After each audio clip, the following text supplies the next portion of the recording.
right, everybody, welcome to the Grown Up Show, where being a grown up is always up for debate. My name is Danny Barros, alongside my longtime buddy Anthony Hall. Hi. Hi, man.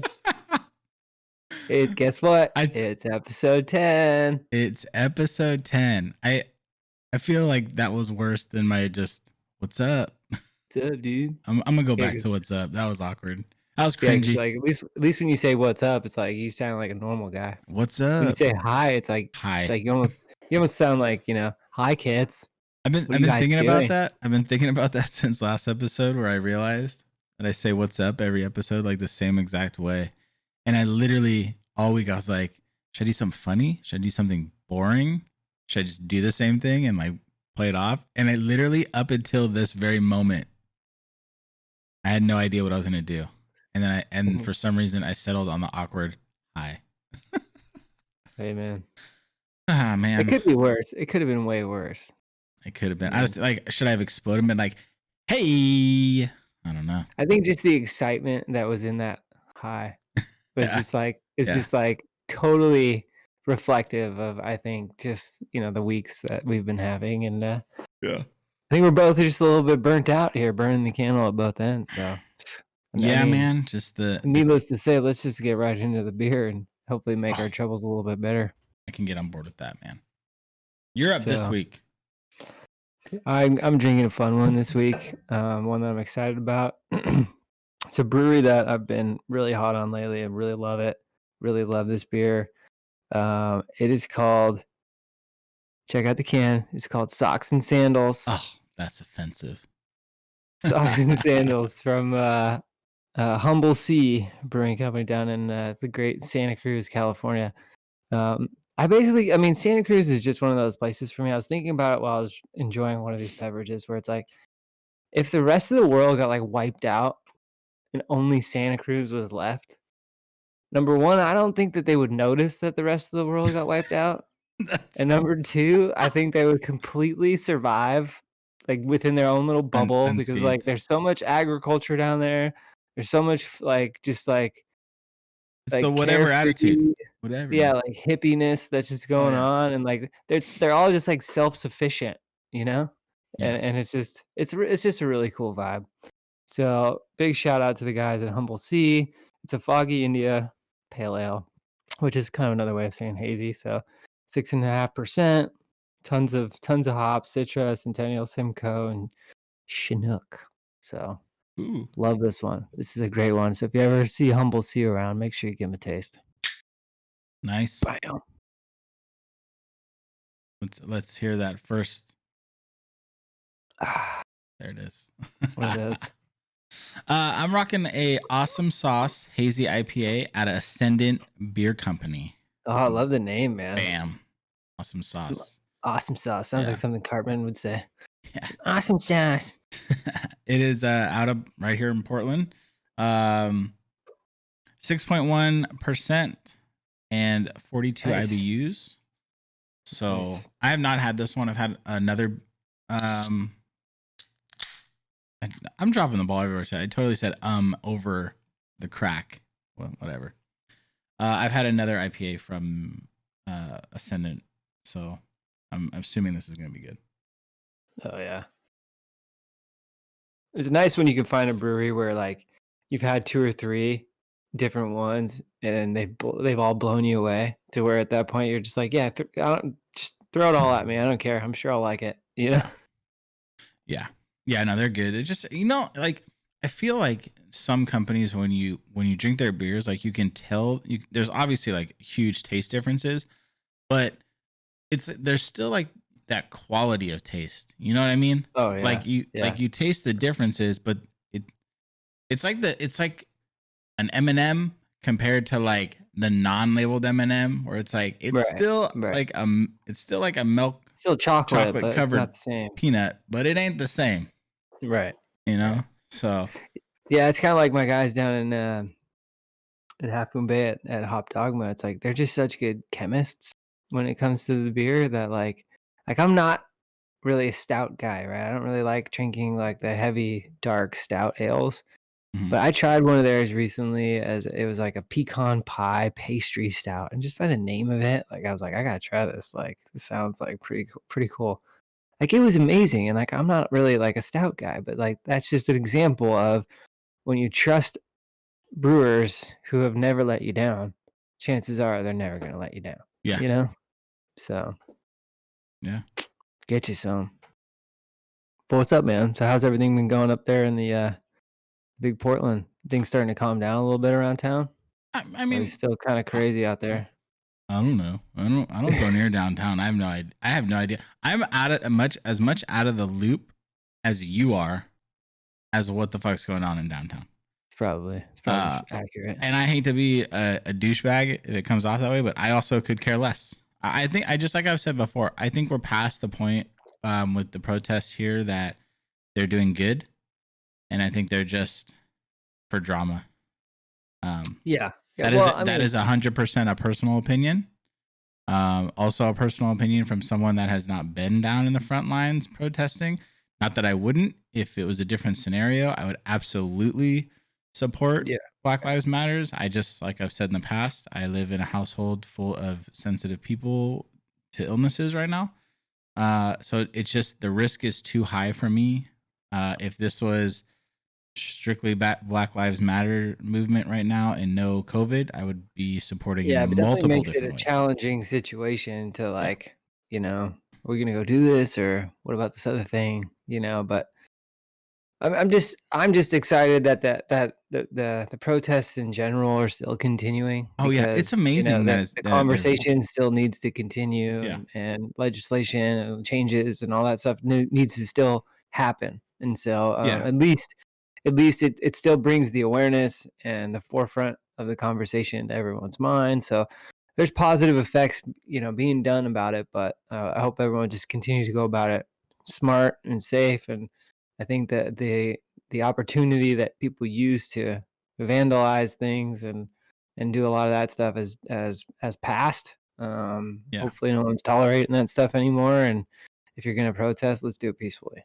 So yeah. And I agree. I just think it's amazing and honestly impressive that they're continuing um protesting. We're like 60, 70 days past um the death of George Floyd. So yeah, yeah. it's kind of crazy. More than that, almost like 3 months now. It's Yeah, crazy. it's been a while, so it's pretty awesome. It's unfortunate though at the same time, like we get a constant reminder every day something new pops up. Like look at the Yeah, drama coming around right now with Biden's choice for vice president, and like I forget where he was from, but the mayor, some mayor somewhere, made a comment that he picked Aunt Jemima for his vice president. Like wake yeah. up, Come on, dude. like wake up. First of all, if you're making those kind of statements, you should not be a mayor. It doesn't Yeah, matter if well you're he's getting pushed in a to he's town getting from the South or whatever. yeah, But I think he's getting pushed to resign, but it's like I mean right there it's still clear as day that there's a large issue around race. right. And we get something like that every day. Every single day there's something new. No, Uh, I mean I don't know enough about Kamala Harris to really like, you know, put her down or build her up at this point, but I do know she's done some good things and she's yeah. done some really, really cool things here in California. And I'm a supporter. Let's see how it goes. I mean, it's like I don't like the alternative about going with Trump. So it is Yeah. and the reality is, I mean, politics is such a it's such a nasty game nowadays that it's like it didn't matter who the hell that he picked. Someone's gonna throw out some sort of Mm, beef on Twitter or this or that they did this and they stood for this 3 years ago and they said this or trying to tear him down in any way, shape, or yeah. form that they can, so that it'll help the other side of the election for the other opponents, Mhm. and so it's just It the game. yeah, it is in a bad place right now. I think more than it's ever been in my lifetime at least. Yeah, I mean shoot, Obama for the masses was praised as president.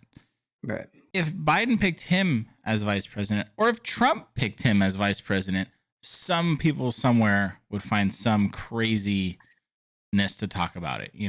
It Yeah. whoever Yeah. if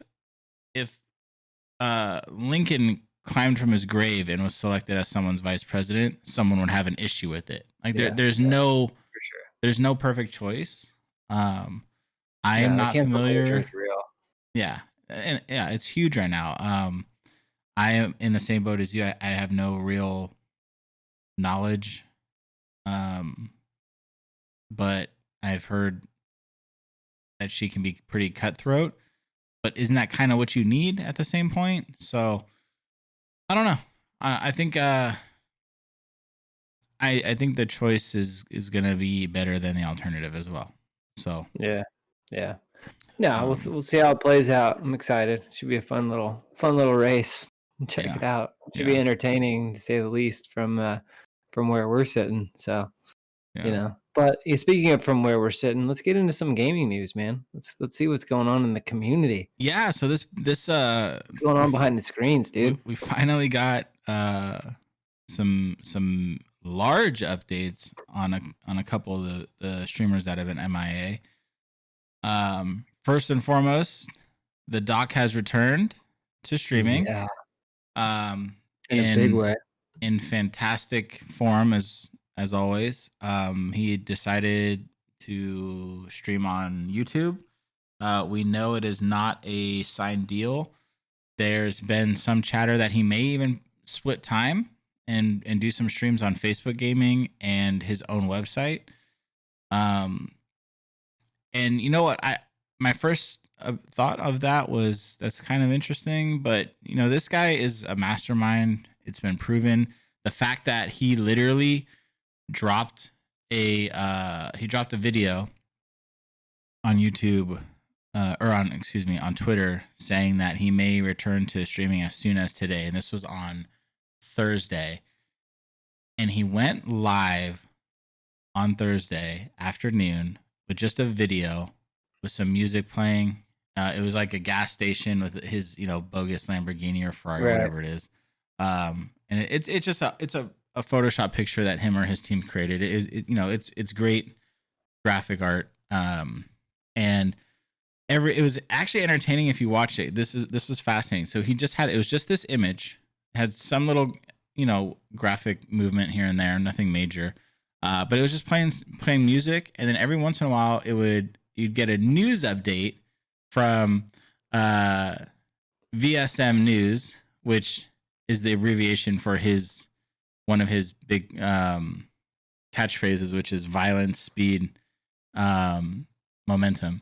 Right. So, and it's oh man, I'm drawing a blank on the newscaster's name, but it's him in another nerdy voice. Another persona, right? Yeah, it's really fun. It was really funny, and he's just making little jabs at people. One of my favorites. Now, to start this off, him and Shroud are like really good friends. They've been gaming together for years, and they have friendly banter, right?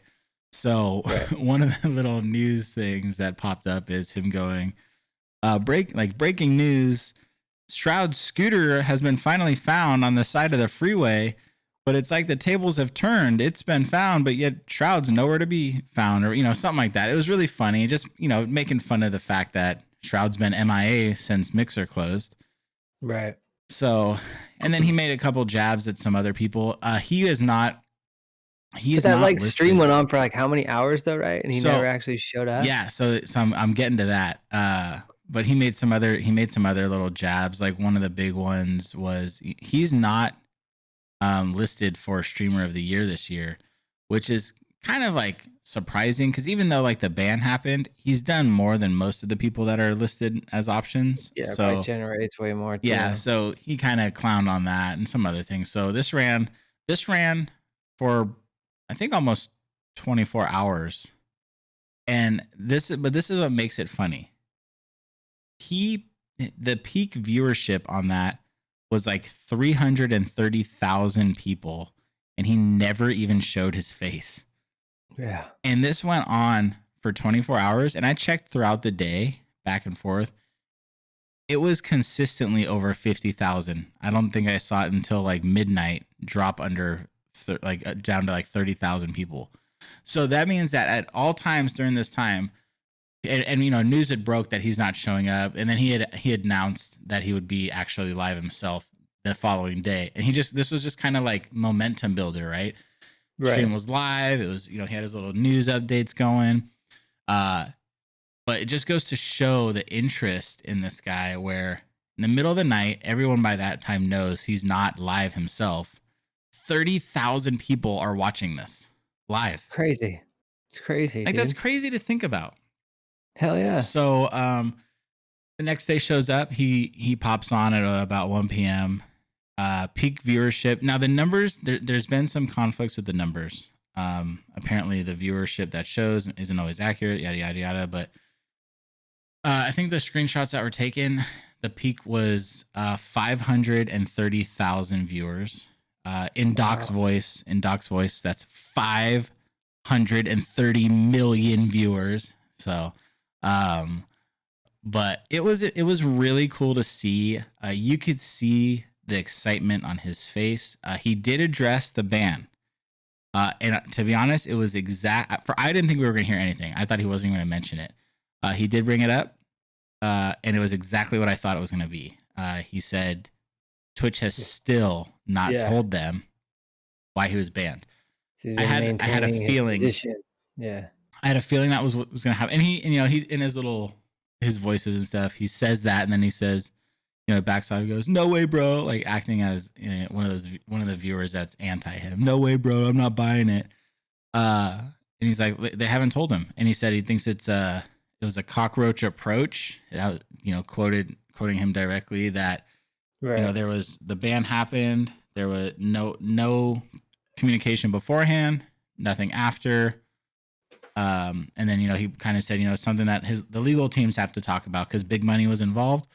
He couldn't really talk in depth outside that, which is understandable because this is there are probably lawsuits going on behind the scenes and stuff. But this, to me personally, watching being a streamer on Twitch for almost 5 years, watching this guy for that same amount of time, all the other big streamers and stuff, I feel that I have, even though I'm not a popular streamer, I'm very small, I feel like I have the experience and knowledge enough to know the game and the system.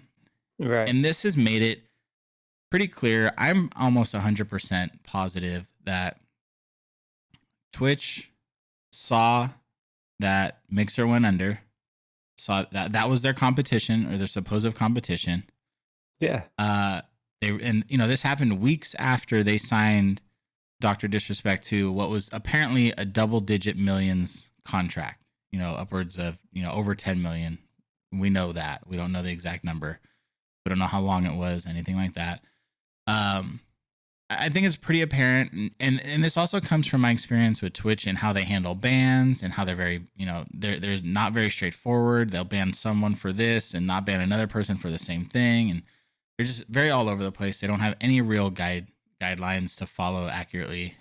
They do a lot of questionable things when it comes to their partners. Right. I think this kind of proves the biggest scenario out there of Twitch saw Mixer going under, saw that they really lost their only real competition. YouTube gives them some competition, but in a different way. It's not like I said, you can stream on YouTube. A lot of people do it. No, nothing near Twitch, and it's nothing that YouTube is like dumping millions of dollars into pushing. They make so much money off their video platform side. The streaming thing is just kind of a bonus to them. They're not out there to compete and try to steal first place from Twitch like Mixer Mixer they're known was. for. Yeah, Mixer they're was known for videos. Yeah, Mixer was deliberately trying to take over as the primary platform. They came nowhere near doing it, but by dumping millions into Ninja and Shroud, that put the pressure on Twitch to lock down their biggest players.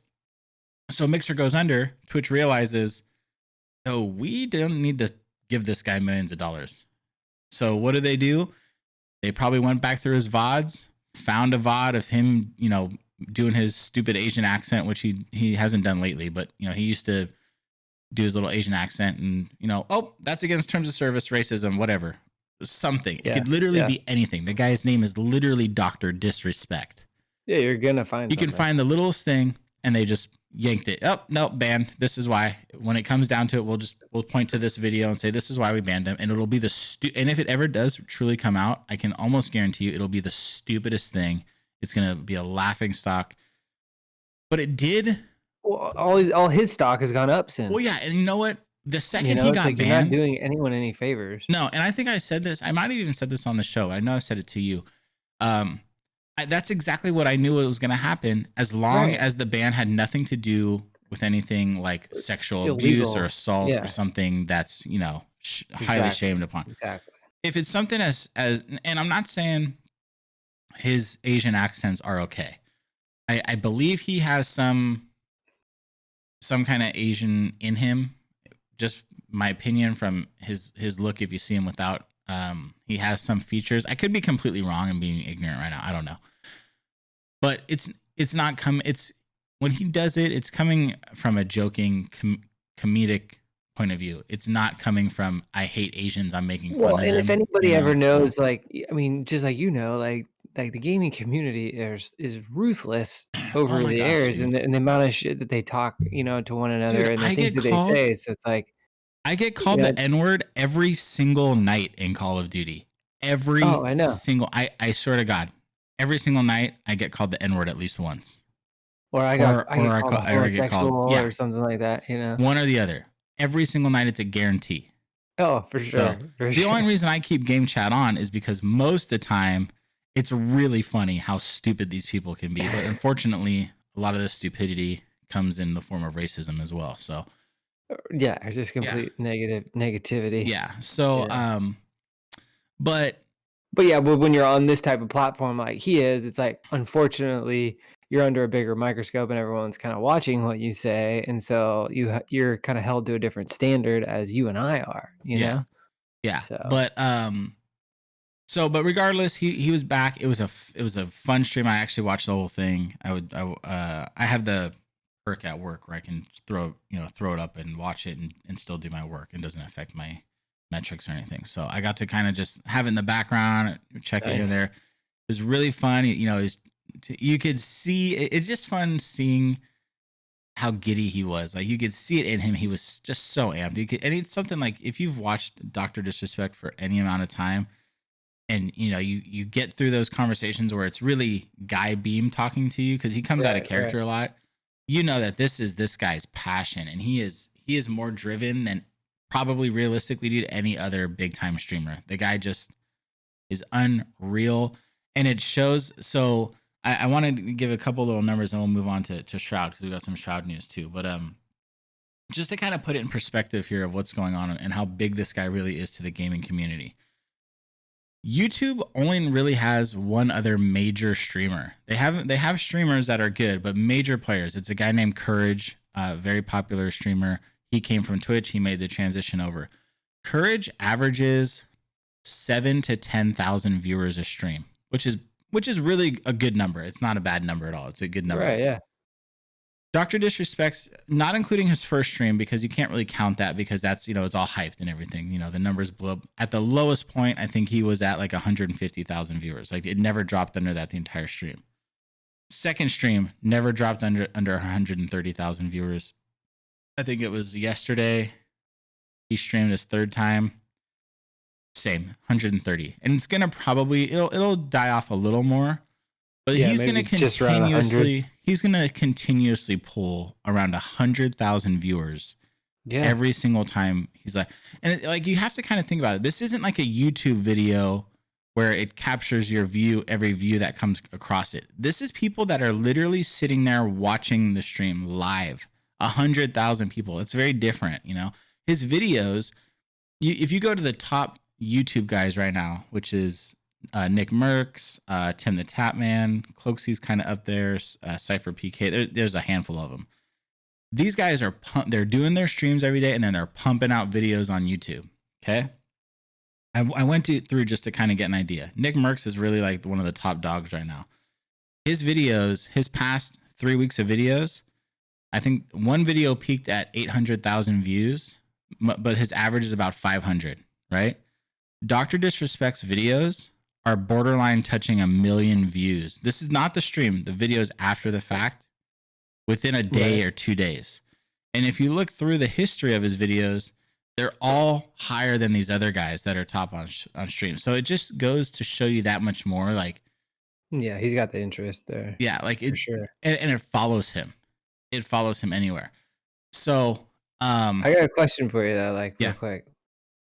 So if you're one of these top streamer dudes, what's like the typical time of day that these dudes usually stream? it's Or is it usually in the all day. different, or is it like, No, the you know, top guys, the since it's top, like their day job, are they doing it like from 11 a.m. to like 4, yeah, or, yeah. you Usually know? it's like majority of them are East Coast. So for us, they go live around 8 a.m. They stream for 4 to 6 hours. Some of them, I don't think Tim does this anymore, but Tim used to do like a dual stream where he'd stream for like 3 hours in the morning, take a break, and then come back and stream for another 3 or 4 hours, like midday. Mhm. I'm a nighttime streamer. Night is when it's really quiet. Like the biggest streamer at night, maybe pulls 10,000, 15,000 viewers, depending. That's usually Summit. Summit 1G is a night streamer a lot of the times. He streams during the day and night, but his night streams will pull around 15,000, where these guys during the day are 30 to 50,000 concurrent viewers. Throughout their entire stream, they're averaging roughly Right, right. 50,000 viewers, Nick is the big hype right now. He's a real positive guy, a real funny dude. And Warzone is the hype game right now, and he's one of the ones. But it also works that him, Tim the Tatman, and Cloaksy, and then they kind of rotate a fourth guy in. They play together, so it's Nice. they're getting the hype from each other.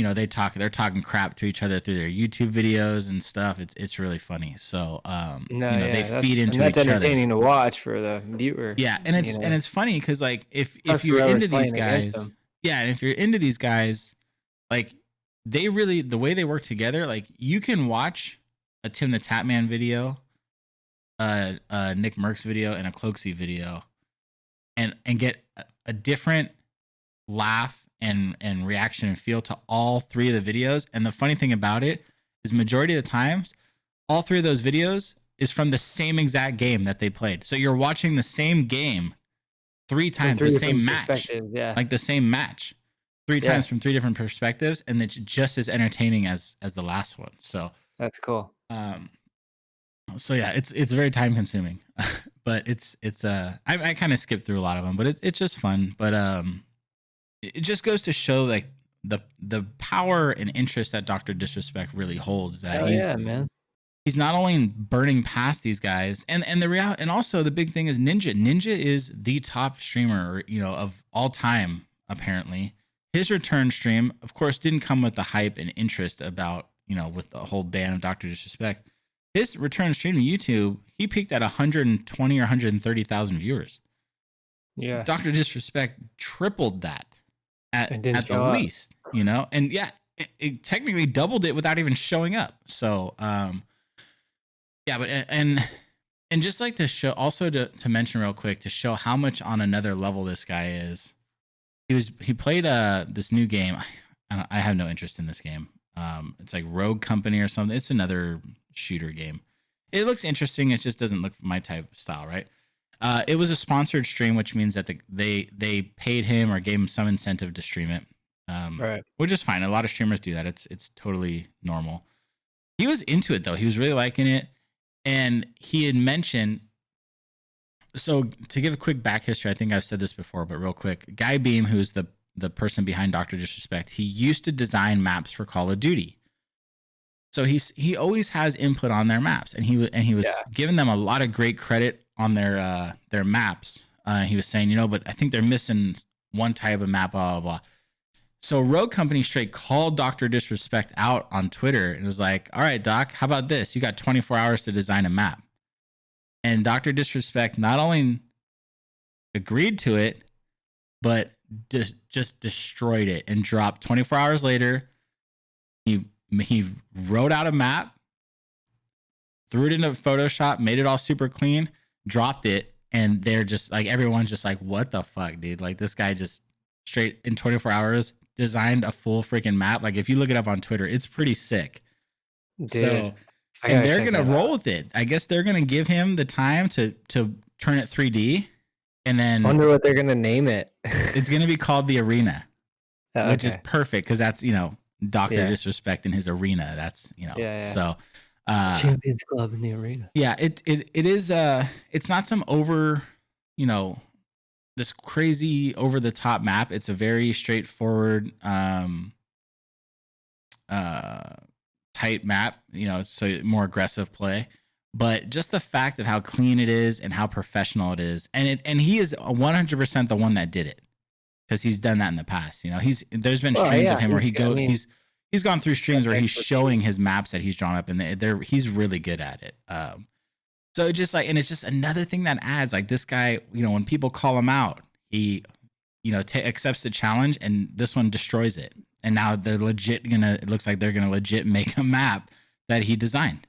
It's just Yeah, and insane. So think about it. You could think like the possibilities in the future, right? It's like, oh, every once in a while we're gonna have Dr. Disrespect's gonna design a map for us and we're gonna drop it. And yeah, think about the partnership that you can have with shit like that. yeah. But So it's gonna limit his ability to like do some competitions on some of those things because they'll think that there's some insider yeah, but things there. but that's the thing, and I'm happy you brought that up because it's a good transition to Shroud.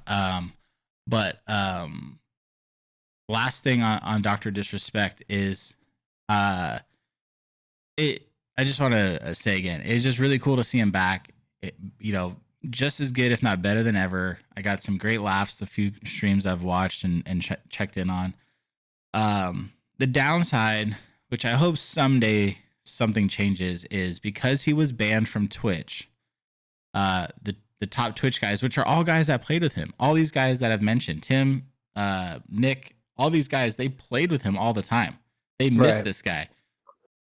In Twitch's terms of service, a person that's been banned off of their platform cannot show up in another stream, or that person will get banned. So they can play with Dr. Disrespect, and in their videos they're talking about him and stuff. Tim had a stream the other day where he streamed playing Call of Duty with a controller for the first time, and he was digging through all this stuff, and he's like, "Oh, I had a controller in a box that he'd never opened," and he opened it, and it was a controller that Dr. Disrespect sent to him, and it had Dr. Disrespect's skin and everything on it, and he was showing it in it because he can show it in the YouTube videos, Right. But it's just a little, it's kind of a bummer that at least for the foreseeable future, we will not see a Twitch stream with Dr. Disrespect in it. So how those rules work on the YouTube side, I don't know if maybe these guys end their stream, they can play a quick game with Dr. Disrespect on YouTube. I don't know how that works. Right. Yeah. But these guys cannot play with Dr. Disrespect live, which is kind of a stupid ass rule in my opinion.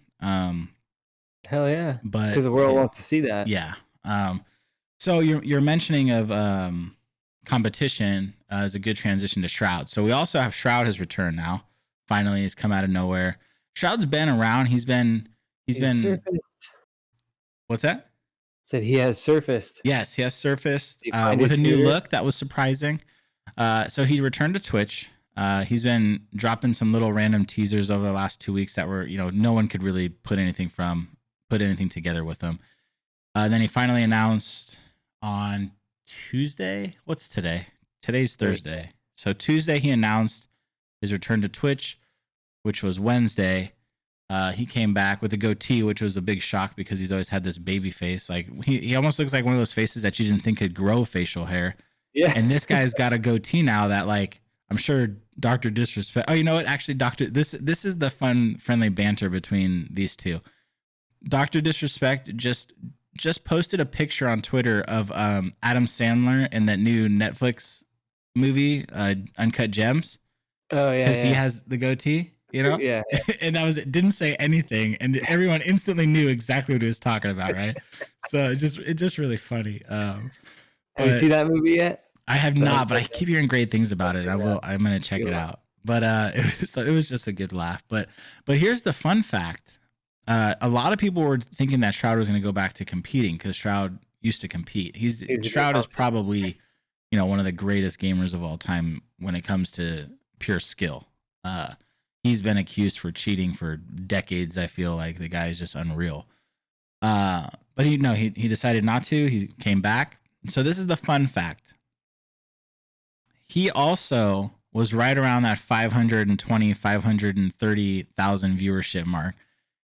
The official numbers haven't been released for Dr. Disrespect or Shroud. People are saying that, from screenshots, it's this. And then the people behind the scenes of the companies are saying those numbers aren't always accurate. So we may never know who the actual top one is. But the reality is these two guys had massive returns. They broke records. The record before was in like 300 and something thousand viewers from a Ninja stream where he streamed and played Fortnite with Drake. And that brought a bunch of new viewership. And that's what that's what blew Ninja up. So the fact that these two guys single-handedly destroyed Ninja's record just by returning shows the growth. I mean, and of course COVID has a lot to do with this because, a lot of people are sitting at home, have nothing to do but watch Twitch and stuff. But it just goes to show that gaming is at a whole nother level right now with popularity. And it's also it's fascinating because these guys, even though they're friends and Dr. Disrespect is a character, these guys are polar opposite personalities. Dr. Disrespect is loud, chaotic, just outlandish. yeah. Shroud is like super chill. He's just like mellow as fuck, right? So it's just fascinating to see that these guys are polar opposites and they pulled the exact same numbers in their returns. The other thing with Shroud that was impressive is not only did he have the 500,000+ viewers, but within like 45 minutes he had 18,000 subscribers.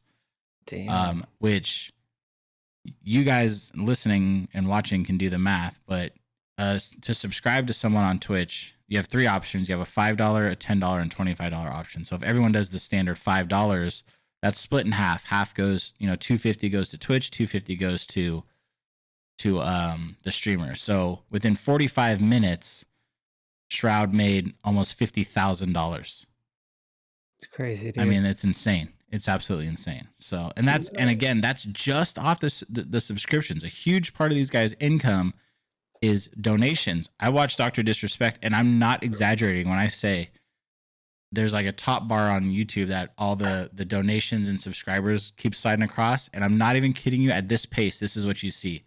Subscriber, $5 donation, $10 donation, subscriber, $100 donation, $50 donation. At that pace, the entire time, just donate $500 donations, $600. One dude, $666 donations, multiple $100 donations. Like, these guys are walking away on these first days with probably close to $100,000 in 4 hours worth of work. It's just nuts. Yeah. So, but I mean, we still nothing from Ninja. Ninja did. I don't know if I mentioned this actually. I don't think I had. How many Ninja more streams has he done? So Ninja had the one on YouTube, and then he did actually. I don't think I mentioned this last week. He did actually come back and streamed on Twitch. So we kind of knew this was going to happen. Where Ninja, it kind of seems like he's just testing the waters, seeing where he wants to go. Probably see where he wants to land. Yeah, he had a bad breakup with Twitch that we talked about in the past. So when he came back, Twitch tweeted out some nice things. Nice to see you back and things like that. So I think that Twitch is putting the effort out to, apologize in a sense and welcome him back. He can do whatever he wants. He has the money and the power and the branding to do whatever he wants. Right. I will say my personal opinion. I think Dr. Disrespect and Shroud's returns and their numbers they pulled on two different platforms does put a little bit of pressure on Ninja to make a decision sooner than later. And the reason I think that is just because, his viewers right now, they're finding new homes. Now, a lot of them will come back when he comes back. A lot of them won't. Me, for example, I'm a perfect example. I don't usually watch streams on YouTube. I'm a Twitch guy. I'm lazy. I like that it's in one browser. I can just, click on the next guy. I love Shroud. Shroud was one of my favorite Twitch streamers. When he went to Mixer, I think I watched one of his Mixer streams. I didn't like how Mixer was set up. I didn't like the view. I didn't like the idea I had to log into something else. So I just didn't watch him. I watched his YouTube videos. It's not Twitch. I can't watch this. It's not Twitch. Yeah, and I mean, I know that it's a total freaking, third world lazy ass problem. But yeah. Now that Shroud's back, you better believe when I'm sitting here chilling, doing nothing, I'm going to be watching Shroud if he's on. Why Um, not? I am a huge Doctor Disrespect supporter. I'll be turning into his streams when I can on YouTube. Um, I mean, at the end of so the day, it's all about entertainment, and it's like yeah, these guys, they deliver, especially Doctor Disrespect. He's got his own style, his own character, his own yeah. persona. It's for entertainment. If you don't like it, don't watch it, you Yeah. know? Yeah. So I just feel that with these guys pulling all these numbers and, they're going to try to be one up at each other. They're bringing it, they're putting, now that they're back, they're putting pressure on the guys that have been holding it down while they were gone. Like Tim the Tatman, Nick Merckx, those guys. Everyone's going to be trying to get more and more creative. So I think it does. That's why I think it does put some pressure on Ninja to Raise get the back if bar. he wants to be that top dog Yeah, again, or at least compete with them. yeah. The bar has been raised, Yeah. At basically, the you know? same time, like I said, the dude just walked away with $30 million for 10 months worth of work. He's not, if he comes back and he's pulls half of these guys' numbers, which at the least he'll do, he's still going to be making hundreds of thousands of dollars. Yeah, So, he'll be fine. You yeah, know, he's it's, just probably in no rush to get back either. yeah. So, yeah, so it's been a wild week, but it's been a really positive week to have these two guys back. Great for me. I love this stuff. So, gaming Yeah, community is alive and well. Um, I hell think yeah. that the interest for me is still, the curiosity is still there about the Doctor Disrespect ban. I just like to know the details and stuff, even though at this point it's pretty clear. Whatever the reason was, it's not something outlandish or crazy that the media wants to eat up. It's going to be some boring Yeah. bullshit. I just feel like Um, at this point, it's like it's not out there for a reason. Like like it's not bad enough to like throw him in jail, mhm, and B, because of that, and I think it's so minor yeah, that Twitch doesn't want to actually say it because it's just going to make no, them look even worse. yeah. Well, So we I think know, and they're and going to we try to bury this as long as they can. Yeah, we know it's not serious because none of his sponsors dropped him. He has every single sponsor he still had with Twitch. The only people that dropped him were Twitch and Discord. Discord also discontinued their partnership with him. So whatever that is, we do know that Discord is somehow in some way involved. But are Um, they tied to Twitch at all? Or are no, they like Discord's they're their not own like independent partners company. or anything? Yeah, Discord's based out of San Mateo, I believe, or that's at Okay, least where they started up. Um, could have been yeah, so somewhere. But no, I don't think they have any title. I don't think they've been bought out by Amazon.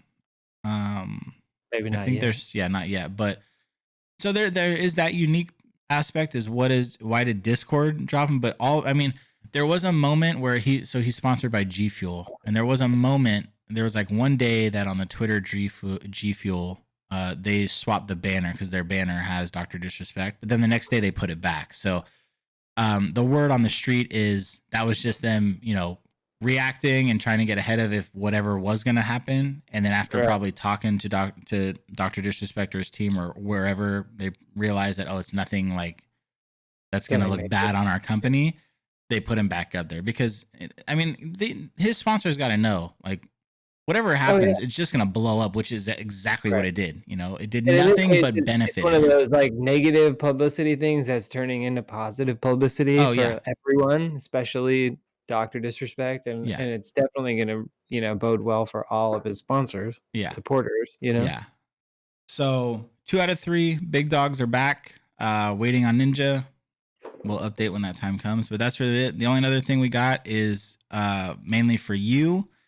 You've got about 2 weeks, I think, until we're gonna probably lose you to the dark side of Tony Hawk's Pro Skater 1 and 2 remake.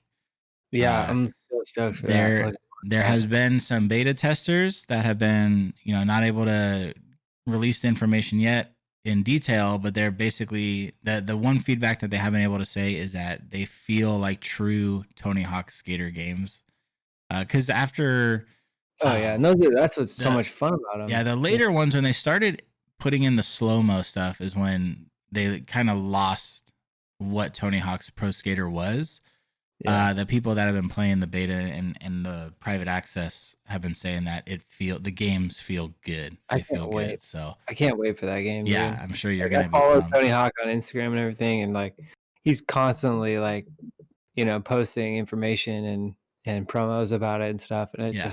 I just can't wait. Yeah. And there's some really cool characters in there, and just to go off on a quick tangent, like, um, me and my skateboard community and my history with skateboarding, it's like I watch a lot of like random videos and documentaries on different skaters and pros and especially like the old school guys who've come up and are now like in their 40s and 50s and stuff, like really took skateboarding off the ground. And there's this show on, I think it's like on Viceland, that Yeah. network. It's called Epically Latered, and it's like this documentary series about skateboarding where it's kind of like if you took like an ESPN 30 for 30 on a guy who's like been retired, and like kind of takes you through like the startup days through their golden days into now the retired days, and Hmm. like the life of like this person skateboarding. It just gives you the appreciation of not only the sport itself, but like how all these guys did it in their own unique way, and they're all so different and so just special people individually that like always have that it factor that sets them apart from everyone else. And like the way they tell the story is just it's so pure, and like Viceland with like the profanity and like the way that they tell the story, it's so great, and it's Yeah. so skateboarding. It's so all the way. I love it, dude. I had to plug that for sure. Nice. For Nice. sure. Yeah, I'm looking forward to talking to you on September 5th Yeah, I can't after wait the to play that game. release. And Steve Caballero's in that game this time, which is a big big one for me, you Nice. know? I can't wait. I uh remember getting the cheat codes back in the day for, like, Officer Dick and stuff, like, yeah. it was so much Didn't you fun. couldn't you play as I feel like you could play as like Bigfoot or something too. And then there was like a Yeah, yeah, Jedi. You could play pretty as good like character, a like Darth a Yeti, I Vader or think, Darth. No, it was Darth Maul. You could play as Darth Darth Maul. Maul, yeah, Yeah, that was a yeah. good one. Yeah, I wonder if they'll have something similar to that like in this one. I would assume they would if they're really Yeah. trying to go old school, but we'll see. But I think it's gonna be good. I think it'll be a nice change of pace for a lot of people too. So, Yeah, yeah, but definitely for me. I've been getting sucked in on this Call of Duty stuff, man. I know, It's, man. like, I got you, man. so addicting, but it's fun it's so much fun, I have to say it, Yeah, like, I'm having a great time, like, think I started playing this thing, like, I don't know, a month ago, basically, maybe a yeah. little bit more, and, I feel like just in that short amount of time, I've grown. It's quite the gamer, you know? Are you a mouse and keyboard legend now? Not a legend, but I'm a mouse and keyboard guy just because I've never really been anything, Yeah. and I feel like it's easier than the controller. It is, dude. It's funny. Yeah. I got controller buddies that they just talk so much crap to me. And it's like, dude, if you would try it and give some Yeah, effort into it, I used to be the same way. I played nothing. I didn't play mouse and keyboard until 2 to 3 years ago. I was yeah, controller my entire life, and then there was a game, PUBG, that came out that my buddies wanted me to play it. And I really wanted to play it, and it was strictly PC at the time. It's now come out for console, but so I had to figure it out, and it was yeah, horrible at the start. I was so bad. I mean, I had people running circles around me before they'd kill me, just mocking me. yeah. And then I got to the point where it's like I tried a controller in Call of Duty the other day, and I couldn't do it. It was with you, wasn't it? Was it with you? Probably, I yeah. think it was. I played one game. I was just like, I can't do this, man. So I Yeah. went back. Just the speed that you get from using a mouse and keyboard.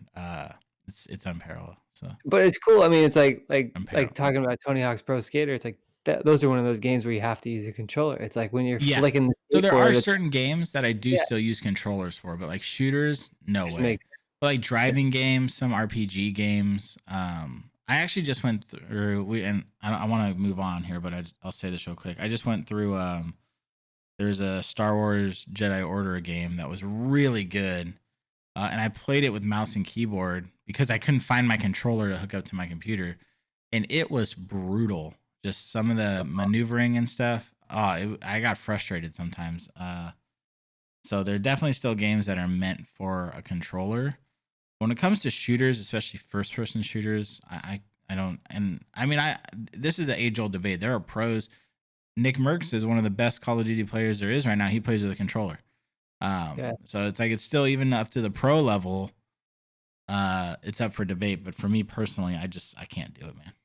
Yeah, on a personal level, it's like being not much of a gamer ever, it's like, yeah, I played with buddies in back in the day where like when you go over someone's house, "Hey, you wanna play?" It's like, "Sure, I'll jump in with you guys even though I've never played before," or whatever, and like, you can't keep up, Yeah. and it's so hard to learn everything on the controller when you only play randomly like that, and like, Yeah. now you finally have your own setup, and A, you're getting used to it, B, it's a little bit easier than the other one, and so it's like, I'm starting to dial it in a little bit more each time, and where I used to always be like, "Oh, man, I got 1 kill. I got one." It's like, now I'm like, "Oh, I got 10 to 12 every time." Sometimes I'm getting a little bit higher. It's like, definitely getting in there, you know? Yeah. I saw your 20 plus kill game the other day. Yeah, that was it was a small map, but it was a good one, Hey man, 20 plus kills is 20 plus kills, all right? Exactly. Well, I was doing the thing where, like, I had to get, like, I wasn't gonna do the daily, like, challenge where it was, like, 75 kills with, like, a submachine gun, Yeah. and then I was like, I, uh I was like, I played enough games to where I looked at that little bar counting, and I was like 22 away from it or something. I was like, and in my mind, I'm like, I'll play a couple more games. Might as well. I've come this far. And I played one more match, and that's when I got that like 23 kill one. Oh, And like, nice. I was like, all I had to do was one more. Yeah. That's cool. Job's Yeah, done. That's awesome. it worked out. So speaking of killing, the Niners just killed it with a contract signing that I know you're itching No, no itching to doubt. talk about, and I am just as excited. Yeah, I mean, bravo, well done. Yeah. I mean, John Lynch, Jed York, you got this one right. It I pains had me no to doubt. admit to the Jed York comment, but absolutely. Well, I mean, he gets credit because He he's the does. owner. I mean, he's definitely not doing anything anymore. I mean, he hired the right people, and he finally Yeah. decided to go on vacation, and who Yeah. knows for how long, and it seems like he's been on vacation now for 3 years, and that's where he should stay. Yeah. But yeah, it's like, uh, I had no doubt in my mind that the Niners were gonna get this done. I think, we talk a lot about the Niners culture lately and the people that they have and the way things are going. It was shocking when Raheem Mostert did his little Yeah. request or trade me thing because that's not typical to the type of people that the Niners have in their organization right now, whether it be the front office or the players. It seems like everybody gets along really well and they work together in harmony. And so that's why when you know that you got a guy that in George Kittle that he knows that he was like a 5th round draft pick and a long shot to begin with, and Kyle and John took a flyer on him and turned him into the person that he is. So it's like, I'm sure he wants to make sure that we do this thing homegrown here with the Niners, Mhm. versus trying to play strong arm them for whatever and hold out and try to trade or go somewhere else. So I Yeah. never had any doubt that they weren't going to get it done. I think it was just always a matter of the numbers, and I think COVID-19 really played an interesting part into that with like the Yeah. unknown revenue streams that are coming up and all that stuff. So it's just been a really wild couple of months, and I'm just thankful it got done before the season. And I've got a few more opinions, but I mean, what's your reaction, dude? I'm all for it, dude. And I think the dude, I think it's a good contract for him. It's a great contract for the Niners. Um, he probably could have pushed and got more, to be honest. But I think because of the circumstances, it worked. I think also Kittle is the type of guy that, he wants to get paid, but he wants to win too. So he's not going to scratch and claw for every single dollar. Um, Right. I mean, the dude's making under 100 mil, just under 100 million in 5 years. I think that's some good money, especially for his position too. Yeah. No, it's the highest paid tight end Yeah, ever in and it, history. and it's well deserved. He absolutely Well, it's should be that. deserved considering he broke the single season yardage record 2 Yeah, years ago. I yeah, mean, so he holds that record, so he should hold the highest paid record, exactly. Hmm. I mean, and his body of work, I mean, it's so different. I've listened to a lot of different people talk about this today and whatnot, and it's so different when you consider his body of work and what he brings to a game Hmm. and what his assignments are on every play versus some other people. And like when you think about like, oh well, this guy's getting paid this, yeah, but he plays this position, and really we can only measure his position by X, Y, and Z. When you measure the success of George Kittle, it's like, well, how many people did he just flat out pancake on blocks, and that turned into however many yardage Yeah. for these guys running behind him. Because Yeah. we know that not only did he break the record for single season passing or receiving yards for a tight end, he did so on a team that is known to be run first, Yeah. a running team. Yeah. So what does that say? Yeah. Could you You know? imagine him on a team with someone like Tom Brady? Oh, unreal. I mean, Gronk wouldn't be talked about. But then again, it's like you gotta look at it on the other side too, because the Niners are such a good team at running the football. Yeah, it takes the Running the pressure. football establishes the passing game, and Yeah. it allows people to get open. So if you're on this team that's 75% pass, and every other defense knows that, it's easier to sit back and try to just play what's underneath you, you know? Yeah. But it's a little different when you're playing with the Niners and all the weapons they have. It's like you gotta keep everybody honest. Yeah. And you're gonna get burned. That's just the way it is. Yeah. So Yeah, no, I agree. I think I'm just excited, and it's always nice when you have that player that you just recently bought a jersey for, sign long term. I mean that is one of your top players that's young and healthy and fan favorite. Get that contract that you don't have to worry about. You don't have to worry about losing them. But he's the all-around MVP, dude. He's the all-around team MVP because not only does he do it in between the lines, and on the grass, he does it in the huddle. Yeah. He He's the hype man. He doesn't care what. We're running the ball in this play. Let's do it. Yeah. Let's lay a hat on somebody. Like he's not a give me the ball type of guy, anything like that. He just enjoys every single play, no matter what it is. Yeah. He's an old school, let's grind it out, smash mouth football. Let's hit you in the mouth and let's get it over with, Yeah. And I love that about him, man. And just like the energy, the locker room presence, the leadership.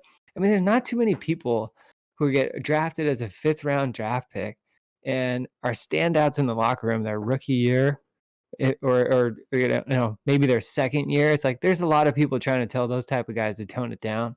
Yeah. But no, not here. Like guys like Richard Sherman welcomed that. Yeah. Like that goes to show you what type of guy this guy is. Yeah, absolutely. But I got one question on this thing that I gotta ask you. So Wednesday or yesterday it came out that there's a rumor that the Niners are gonna announce a 6-year and $94 million contract extension for George Kittle on Friday. And then all of a sudden it gets announced today that no, it's not a 6-year deal, it's a 5-year deal, and it's $75 million. What do you think happened there? Yeah, that's an interesting one. I have my theory that, Niner fans and Kittle fans might not like.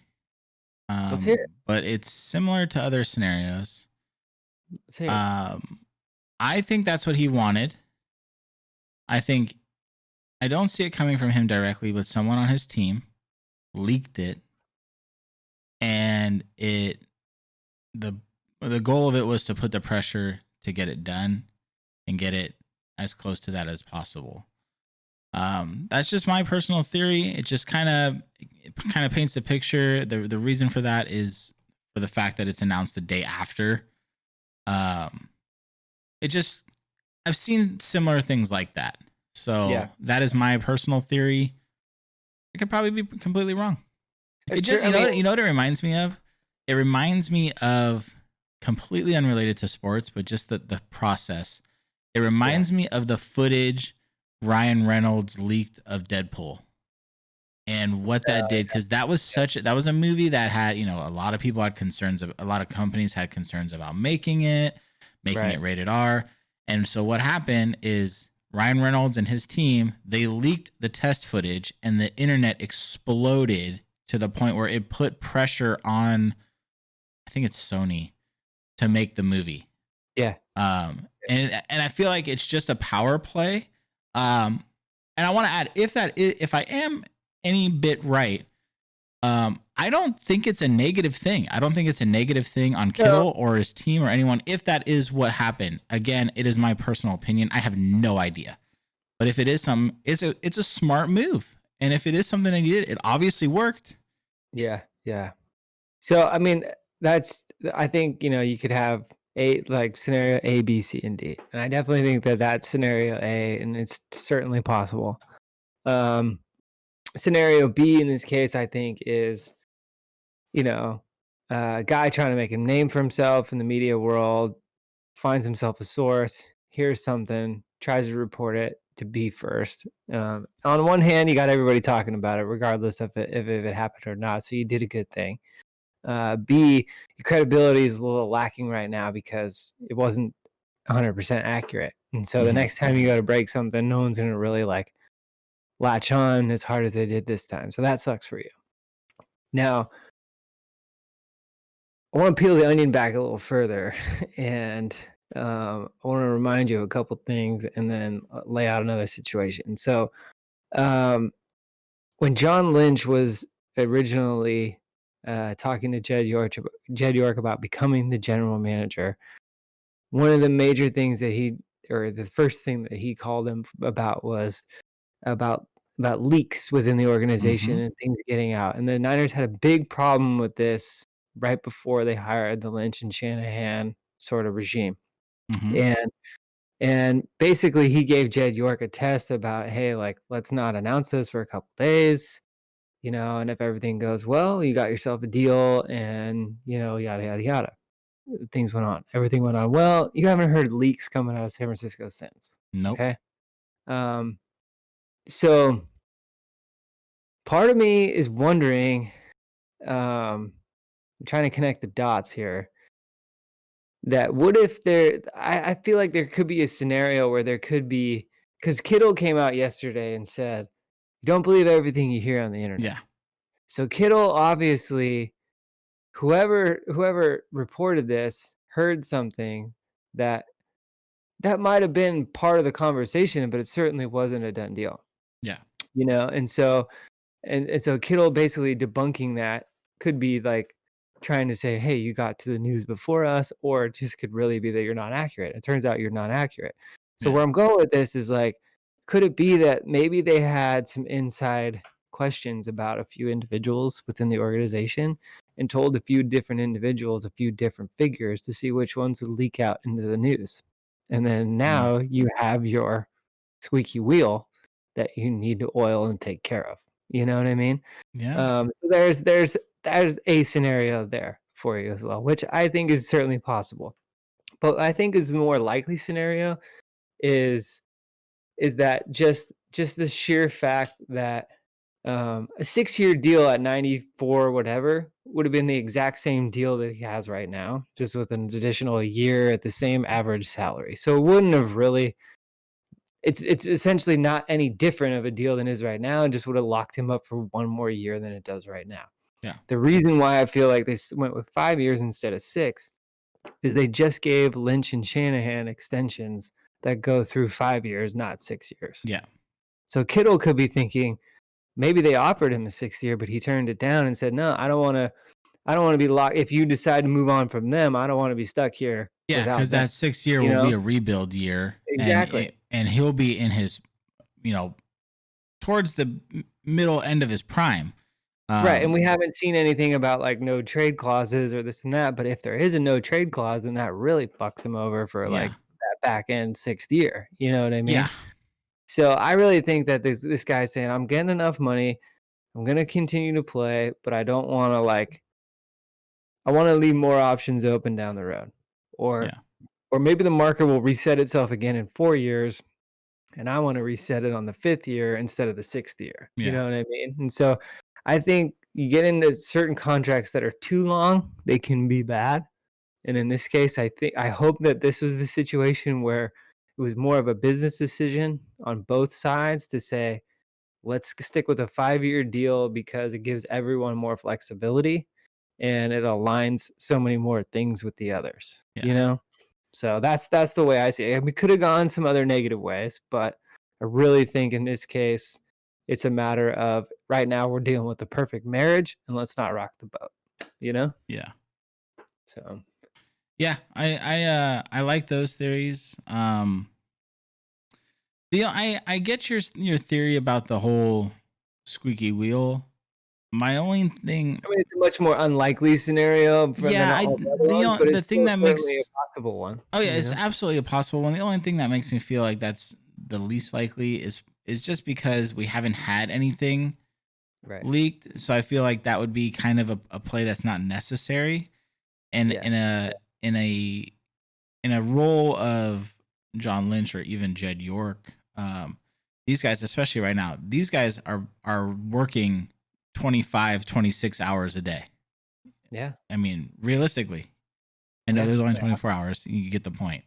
I Right, feel right. like that would be such a waste of time for them to try to put some little game plan together like that when there's really been nothing, at least from our knowledge in the outside world, which is what matters, that Yeah. has come out since they've taken over. So that's the only reason why I feel like that would be interesting if that was the scenario. Yeah, and honestly, I feel like, I mean, yes, George Kittle is the highest paid tight end in the league now, Hmm. but I still feel like the Niners got a deal there, Yeah, no, I because do too. I was yeah, kind of surprised. I mean, the leak was surprising to me, and I thought it was under. I thought well, we I were was gonna see I was over thinking, 100. 'cause he's right around about 15 mil a year, Yeah. and there were a lot of stuff coming out about, him, being closer to 20 million a year, like, and even the asking price being up that high, and Well, that's what I thought. yeah, That's why I thought we were at least gonna see uh well, but triple digit millions. yeah, I mean, here's the thing, it's like you got, um so the tight end market has been around 10,000 with Zach Ertz and Travis Kelce, and 10, the top 10 end million. wide receiver market is around 20 million. And so there was a lot of conversation over the last several months about, okay, well, George Kittle is not only the best tight end, but he's the best wide receiver on the Niners, and Yeah. he can be a better wide receiver than a lot of people, and the Swiss Army knife that he is, and the team MVP that he is, like he's worth top end wide receiver money. And so George Kittle camp was reportedly going after that Yeah. for good reason, as they should try to get as much as you can. I think maybe the COVID-19 situation played a factor into, well, we'd love to pay you that, but we can really guarantee you this right now, considering what our projections are looking at. We're going to take this hit this year, and we're probably going to take another hit next year. So Yeah. we know we want to get this deal done, but let's just do it like this. And then maybe we'll do the 5 year instead of the 6 year, so we can re-up you for more later on, you Yeah, know? and we still are facing the reality of, you know, not playing a full season. Or And a season at all. We yeah, haven't even and that started, like the value in a football game is so much greater than any other sport. Yeah, Like if a game is canceled, outright canceled, right. that you're talking upwards of $1 billion in losses for one Yeah, game. yeah, absolutely. So, No doubt. if the Niners lose out on an entire season, that's billions of dollars that are realistically, maybe not billions, but amounts But that are unquestionably painful to lose. for So sure. yeah, I think it definitely plays into it. Um, the unknown and just the hits and everything so far. Dude, I'm just like, now that this deal is done and behind us, I am so excited for football. Like, I am Yeah, so I am excited, too. The especially for moves the Niners Niners have football. been making, I Yeah. feel like we at the very least are making it back to the Super Bowl. Yeah, Um, I mean, be a playoff team for sure. Anything can happen in the playoffs, but I mean, yeah, we should definitely be going deep again. And this defense looks so nasty again with the addition of Javon Kinlaw, like yeah, right on there. And he is turning heads amongst his peers and his teammates. Like, so many people are coming out, like Nick Bosa and D Ford talking about him, and D Ford like said today that he reminds him exactly of Nick Bosa. Like, think about having two of those guys on your line, yeah. you know. That's unfair. And then you got Eric Armstead next to him, and you Hmm. got Fred Warner behind him. You know what I mean? It's so cool to think about, Yeah, you know. and it's gonna be And ugly for sure, in a good way. yeah, it's gonna be ugly for other teams. Yeah. That's for sure. So Yeah. anyway, man, I'm excited for Kittle, but let's get on to some more fun stuff, dude. Yeah, we chatted before. A fun idea. This is a milestone episode 10. We're into double digits. It's fun for us. So we thought, what we haven't done since episode 1 was our top fives. So Top this 5 on week, tap. top 5 on tap. We got our beers. We're ready to go. We thought, make it a little fun and different. Our top 5 favorite stand-up comedians. Now, I want to stress this is our personal top 5s. Probably largely will be from our time. We know that there are fantastic stand-up comedians. I mean, I'll go right off the top by saying my top 5, Richard Pryor is not in my top 5. He's honorable mention. Right. That is solely because he was towards the end of his prime around my time of birth, really. So I was born 85. That's when he was, in his prime.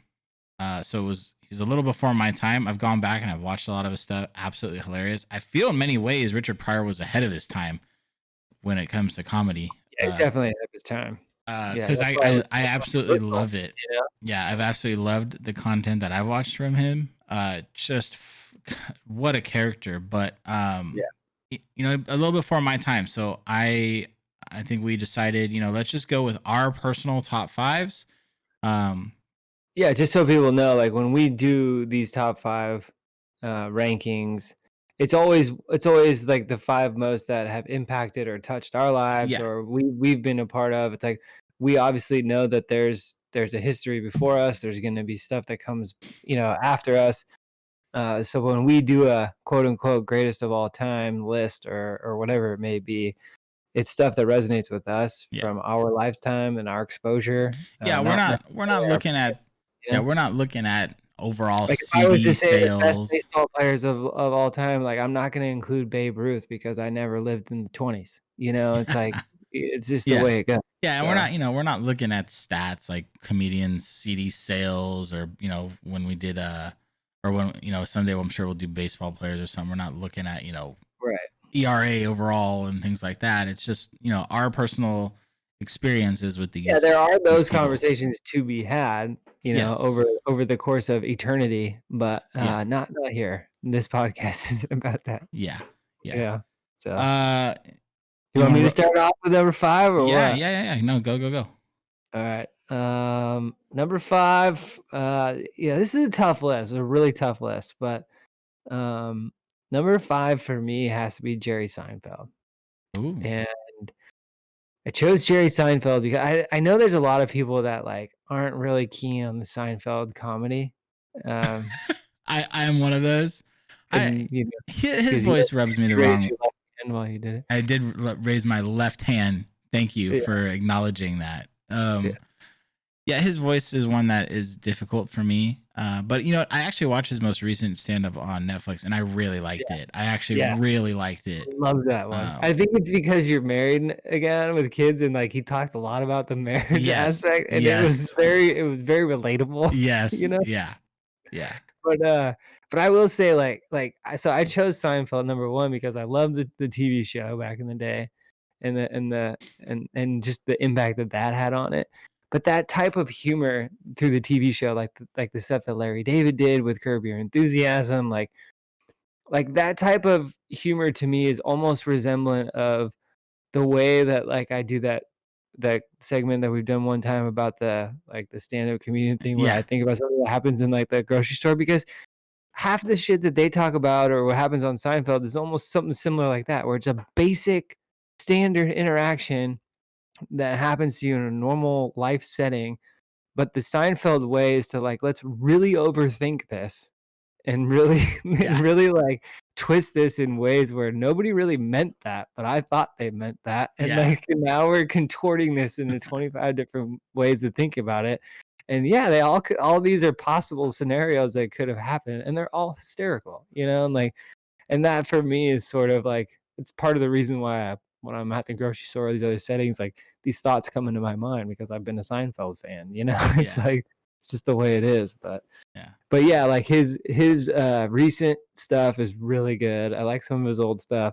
I really enjoy that show he has with the comedians in cars, Yeah. getting coffee. Yeah, I actually do like that. I think It's I think normal, but they throw in some humor, which is cool.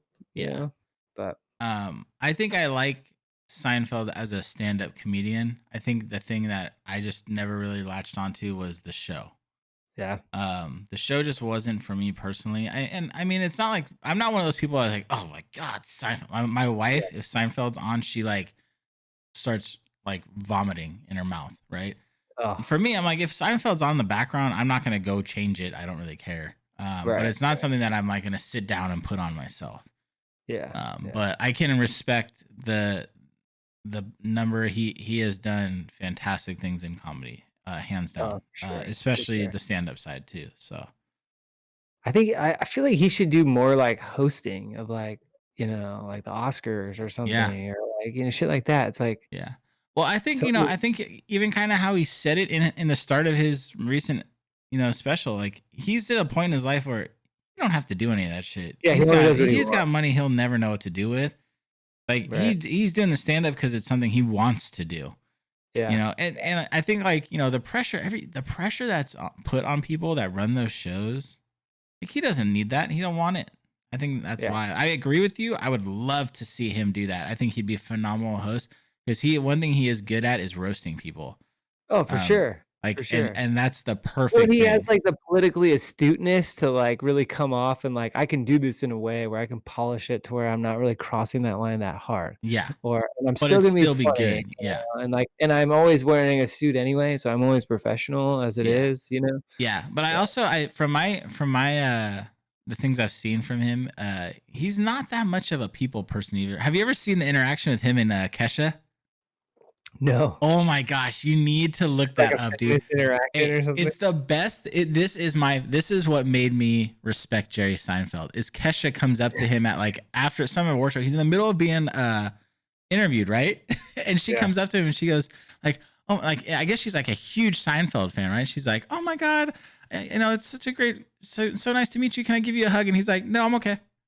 And she's like, just can I just give you a hug? And he's like, no, I'm good. And then like it was like super awkward, right? Yeah. And then she's just like, oh, okay, and leaves. And then he's just like, I don't know who that was. Like, Yeah. dude. And then this was like at the time where like Kesha was, pretty getting to that point where she was getting pretty popular in She the probably music. just assumed that he knew Yeah, who but she you need to was. look it up. You need to look it up, dude. It is It didn't work out so hot, huh? cringy. It is cringy and hilarious, and he just almost like kind of buries her right there, dude. It's Yeah. really bad, dude.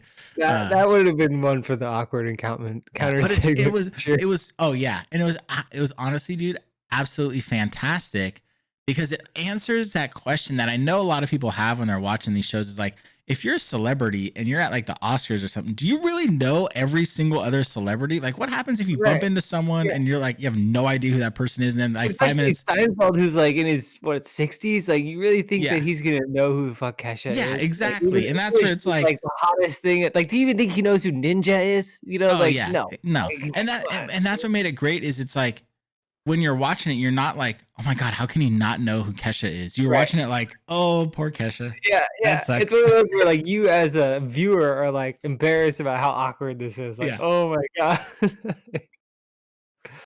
All Yeah, but right, who's your just how he number like 5? puts his hands up and he's just like, no, I'm good. I'm good. Yeah. Thanks. So my number 5 is, it's a special one for me. I know we started with saying, example of Richard Pryor outside of our timeline. My number 5 technically could kind of fit in that in a little bit, but I'll explain why. I went with George Carlin. So George Carlin, I loved this guy. I watched a lot of things I probably shouldn't have watched as a young child. George Carlin was definitely one of those. I was raised by my grandfather, my grandmother. I guess I could have just said my grandparents. But my grandfather loved George Carlin. And the funny thing about it is my grandfather resembled George Carlin. You did. I remember that the first time I met him, I was like, "Ooh, this is George Carlin." My grandfather got that a lot. a lot. Very, very familiar look. Very similar So hairstyles, yeah, you know? yeah. I just remember growing up watching this guy and thinking to myself, even at I'm talking like 7, 8 years old, this guy don't give a fuck. Oh, Like yeah. he did not care. Never. And then I think the aspect of seeing how he lit up my grandfather's face, and he would get that's where I would get that belly laugh out of my grandfather, and it was a fun thing to hear. um as I got older and I started going back and rewatching this stuff, it was even more funny because then I could started understanding a lot of what he was talking Yeah. about and relate, and the guy was just the definition of brutally honest. um so funny. And I think my favorite thing about George Carlin is he literally went to the day he could not anymore. I mean, he was doing stand-ups in his 70s, I believe. I think even maybe into his 80s if he lived that long. I think he Yeah, died in yeah. early No, or the late he was 20. doing it for till, his Yeah. last breath, I think. Yeah. But the thing that was great about it is because I was introduced to George Carlin when he was in his later years. Yeah. He still killed it, dude. He owned the mic. Um, So let's just a instead of great dude. having 2 George Carlin conversations, I'll tell you where he falls on my list. So he's number 2 on my list. Oh wow, way up there for you. Yeah, yeah, he was way up there for me, and that's because it's like so going back to, like, what you said about, like, your grandfather and whatnot, like, George Carlin for me was the introduction to stand-up comedy. Yeah, me too. Like, my like, just like your grandfather was, like, watching with you, like, my dad introduced me to George Carlin, and that's where I fell in love with stand-up Yeah, comedy. And this guy's ability to, like, he wasn't just stand-up comedy, it was like he wrote a monologue for an hour and then recited it. yeah, Like, he never said the word, or yeah, like, or had a pause, he knew exactly where he was in his routine, and he delivered it on point every single mhm, time, yeah, you know? Like, yeah, he was such a professional, it was insane. yeah. 'Cause you could Very hear, crisp. the sometimes, there was, those odd claps or, cheers in the audience that he wasn't expecting or wasn't, it shouldn't really have happened, based on his delivery, Yeah, and you can tell it catches him off guard, and he has to, then kinda repeat the last line that he said because he's yeah, basically, has to go yeah, back to his monologue, you know? yeah, yeah. So, He was very prepared. what was Um, your favorite George Carlin bit? oh man. There's a couple. How about the 7 words that you can't That say on TV? Yeah, that's the first one that came to mind. Um, yeah, I mean, I think that would probably. I'm trying to think. There's another one I'm trying to think of that my grandfather used to watch constantly. That's a good one. Um, 7 words you can't say on TV. Shit, piss, fuck, cuck, cocksucker, motherfucker, and tits. Tits is a cute word, though. But you can't eat just one. yeah, Tits kinda sounds like a nickname. Tits, toots, toots, tits, you know? yeah. Um, I mean, I guess it technically kind of has to be that one because I that's love the other one where it's like where he's talking about where he lost his keys. And he's like, "You ever lose something?" It's like and yeah, everyone's always like and everyone always like and then they find it and be like, "Oh, that's the last place I would have ever looked." Well, of course it's the last place you ever look, because after you found it, why the fuck would you keep looking yeah, for it, you know? yeah, yeah. That is one that I definitely remember. Oh man, I'm trying to think of I'm drawing a blank. You caught me It's all good, caught me off dude. guard. But there's one that my grandfather used to watch all the time that was just hilarious. If I think about it as we continue, I'll drop it in. Alright, why don't you jump to number 4 since I already got 2 off my list. Yeah, okay. So number 4 for me is Eddie Murphy. Nice. I mean, Delirious is like the top stand up of all time for me. The reason he's not number 1 is because I feel like he did stand up, but not that many. To where some others, I'm Well, giving it to throughout them our for more, lifetime, he but was more of an actor. Yeah. than a stand-up comic. He was more of a comic in like the 70s and 80s, but he was coming up as Yeah. an actor, and then when he started acting more and more, he did less and less stand-up, you know? Yeah, exactly. But I mean, oh, the ice cream skit Oh, yeah. just makes me cry every time. I got some ice cream. I got want to Yeah. lick psych. Just Yeah. it's great, dude. Oh, And just I think how a lot of fast it he for me. talks, you What? know?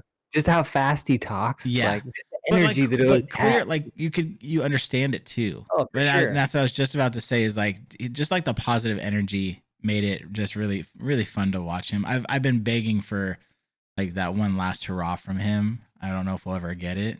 I think we will. I think we But will. that would, oh man, if news broke of Eddie Murphy coming out with a stand-ups like a Netflix special, oh, I'd lose my mind, dude. I mean, Mike Tyson's about to fight again. I think Eddie Murphy may, Anything. Can you yeah. believe that? You What's know, I crazy mean, is he looks like he might legitimately oh, it looks like rip he's gonna someone to destroy him. pieces. Yeah. I have Oh my no god. doubt that Mike Yeah. Tyson's gonna win, but anyway. Yeah. So I mean, I can't really go into like some crazy detail like George Carlin. I think for me, I love the energy. Um, the way he tells stories is fantastic, and just his punchlines just really get you, man. He's just funny, Oh, for dude. sure.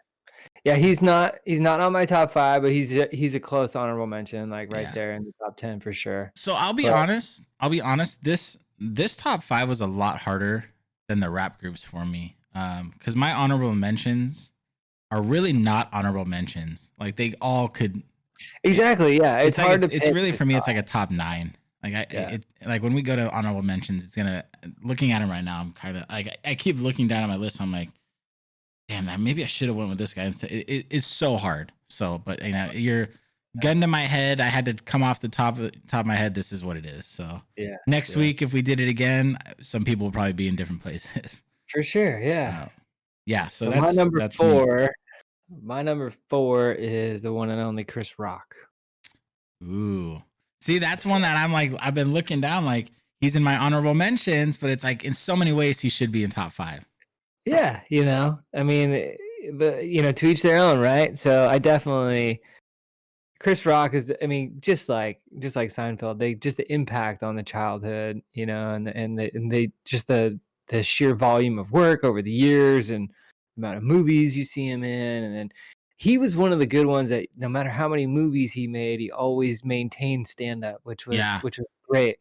And I think he was one of those that he loved stand up. He had a dying, burning, madly in love with stand up himself, and that was the foundation of everything that he did, and so he kept coming back to stand up. Hmm. Like, he always saw himself as a stand up comedian before an actor, and acting was just an extension of his comedy, and so, like, that was what was really cool for me, and he was, like, I mean, dare I say it, like, one of the first, like, really, African American stand-up artist that I really, like, loved, and I Yeah. just I just loved his delivery and how loud he was, and, like, like, he made fun of, like, every different, race and this and that, and, like, he was it was the first really controversial, like, guy that I listened to when I was a kid, and it really sort of broke that barrier for me, Yeah. and I've just, I've appreciated it, I've loved it ever since, dude.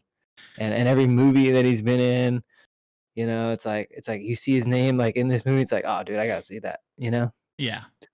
Yeah. I agree 100%. I think I was trying to think about this earlier when between him and someone else we're probably both going to talk about here.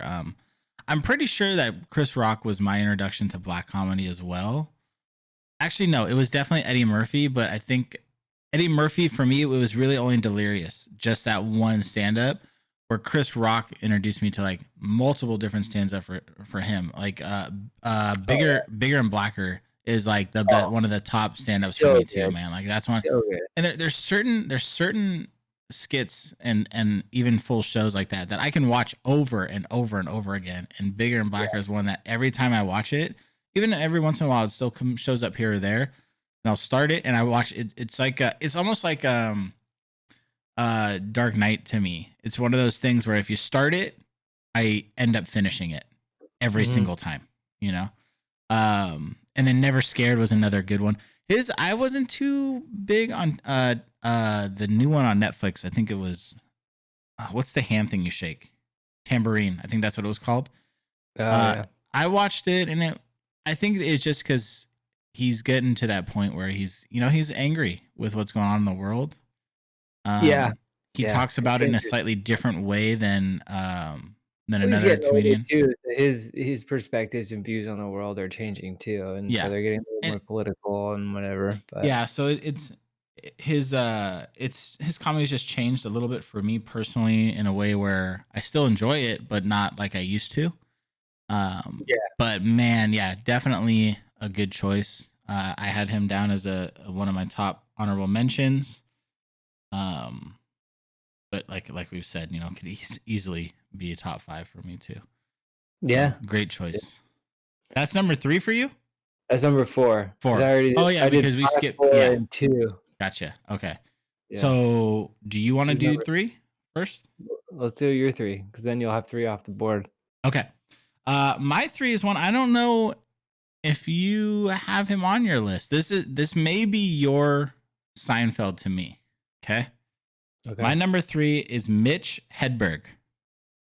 Yeah, I don't have him on my list, but he's Yeah. great. I just love that dude, man. He was so funny, so random. His skits were so all over the place, but this is what made Mitch so awesome to me. His skits were so random and so all over the place, but ran so smoothly. It's Oh, like yeah. it's like what's the term? He passed away, like, a few years ago, right? Yeah. He Yeah. overdosed a while ago. Yeah. Which I think I hate to say it, but I think everyone was kind of expecting that. But that's part of the element that made him so funny. I mean, he practically looked like Yeah. Kurt Cobain and, like, did drugs. It was like, Yeah. it was But he is and I think forever will be the master of the one-liners. Oh, Like yeah. his random one-liners were the best. Could you imagine if he had Twitter? Like, Oh my god, dude. died before he I had swear to Twitter? God, if he had Twitter, he would be the most popular Twitter user. Mitch Hedberg's Twitter account would be off the hook, Yeah. dude. Oh my god, dude. The dude just amazingly funny, so awkward. He had this very unique vibe to him. Oh, yeah. And just really entertaining. And I just love how he once like told the story of how he writes his jokes, and he's like literally just thinks of something and writes it down on a piece of paper and like shoves it in his pocket, and then when time comes up for a show, he's like shuffling and starts just piecing shit together. But it's It what's works. that term? It's like something chaos, where it's like Organized yes, chaos? thank you, organized chaos. That is like perfectly way to describe his stand-up Yeah. skits. Is just super smooth but completely all over the place, but it worked. It just worked for him. Like he'd be in the middle of telling a story and then just like pause and tell like this random one-off liner and then get back to his story, and it was like completely random out of nowhere. Oh, But yeah. but you didn't think about it. You didn't think twice. You didn't think like, where did that come from? Like what? Wait. How did he get to there from here? You But just appreciate that you got more, yeah, you it know, just like comedy. he would be in the middle and like start his rambling and go and then like take a breath. It was almost like I think like a way for him to like reset sometimes, Yeah. like he'd be like wandering off and then all of a sudden, boom, here's this random ass little one liner, and then back. So, So funny. and he was one that I think it was, I think he's one of those comedians that it was just like natural to him, like there's those comedians that they have like books full of stuff. They write down everything, where he's one of those ones where it was just natural to him. Like he didn't even really need anything. He could just kind of go with the flow. It was more off the cuff than anything. Yeah. So,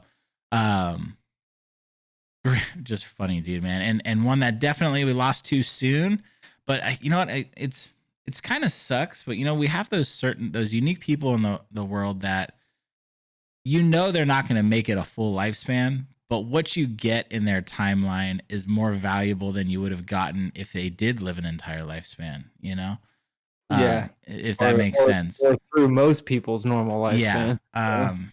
So, he died to an overdose, but what he left behind is stuff that will stick with me forever. And there's still days where I'll just something will pop up, someone will say something that triggers a joke of his in my head, and then the next thing I know is I'm watching rerun, clips of him on YouTube for 2 hours. So, Yeah, nothing wrong with that. yeah, yeah, so that's my number 3. Nice, nice. So my number 3 is the late great Robin Williams. Yes. So another another one who was more introduced from my parents' generation, but nevertheless, like, through the movies and the stand-up that he did, even just through my lifetime was just incredible. And I think just being that he was a Bay Area native, like, added to that a Yeah. little bit for me. I mean, growing up, Mrs. Doubtfire was, like, one of my favorite movies, like, at the time that it came out, Yeah. and it was just I watched it with my kids, like, last year, like, they loved it. Like like, it's just one of those movies, you know? Um, but for me, like, I mean, my favorite bit of his that it goes down in history as, like, the greatest thing ever is, um, when he's talking about, golf, being like, how the Scottish invented golf, Yes. That's dude, the like, it best. is it Yeah. is so good. It's Yeah, so good. that is a Yeah. all-time great skit, man. All-time. Oh, it's so funny. It is so funny. And then that same special, like, that special, like, you know how much Robin Williams, like, always sweat on stage? Like, you remember that special Yeah. where he had, like, a table next to him with, like, 24 bottles of Yeah. water? Yeah. It's like, was I think he just drank, pounding like, it. almost all of them too, man. Just yeah, he sweated crazy, Oh, dude. and then at the end, like, his last bit of that one HBO special, he was, like, talking about Viagra or something, and he was, like, using the water bottles and, like, throwing them as if he was, like, ejaculating on stage, Yeah. and the water was, like, coming out of it. Oh god, like, he there was no line he wouldn't cross, like, No, yeah, and he was he would another go one, all like, over. very very similar to Richard Pryor, which is, like, Yeah, ahead of his yeah, time in a way. Just because he was so unique that for his time, it was almost, like, too much. But, like right, like, right now, like, his skits, like, fit perfectly in today, you yeah. know? And his ability to also, within his skits or his bits, and, telling stories that involve multiple people, like, he had the ability to do all the different voices of everybody that was in that bit's conversation. Like, oh, if he was talking to some lady, then he'd all of a sudden do the lady's voice and this and that, and they're always hilarious, Yeah, like, the way he did the voices were just hysterical in and of themselves, and he never skipped a beat, like, almost like Carlin, where he almost had every line sort of memorized, and I definitely I feel like Carlin had them memorized. I feel like Williams had them just his brain operated that quickly. yeah, And he didn't have them memorized, but he could speak that clearly and that fluently without, skipping a beat, without saying, keeping his mind on track. Like he had it even without memorizing it, you know? yeah, So it was just like the delivery. It's just like like you could see he's firing on all cylinders. The way like he would just talk so fast like this, but like he would nail out a punchline so fast, and that was just his normal delivery, and it's just crazy. It's so amazing to me. yeah. No, fantastic choice. He was actually, like, I bounced back and forth between him and George Carlin in my number 5 spot. Um and for the same reason, just another dude that my grandfather watched and loved, and that I grew up kind of enjoying. Mhm. I teetered to George Carlin because of, like, I think just the grittiness. I like the grit Yeah, comedy, the kind of raunchy dark stuff, which you got more of. I mean, Robin Williams definitely got raunchy, but he wasn't like the dark raunchy, you know what I mean? yeah. Oh, um dude, I just jogged my memory again about the grittiness of George Carlin. One of the other best bits of his was the one where he talks about all the different sports and the different stadiums that they're in. Remember? no. Yeah. You've never seen that one? Oh, baseball's played on a diamond Oh, in a yes, okay. park, Yeah. and you go home. You're safe at home, Yes, yes, Football's okay. played on a gridiron, sometimes in stadiums called War Memorial Field or Soldier Yeah. Field. Yeah, exactly. Yeah, I do remember now.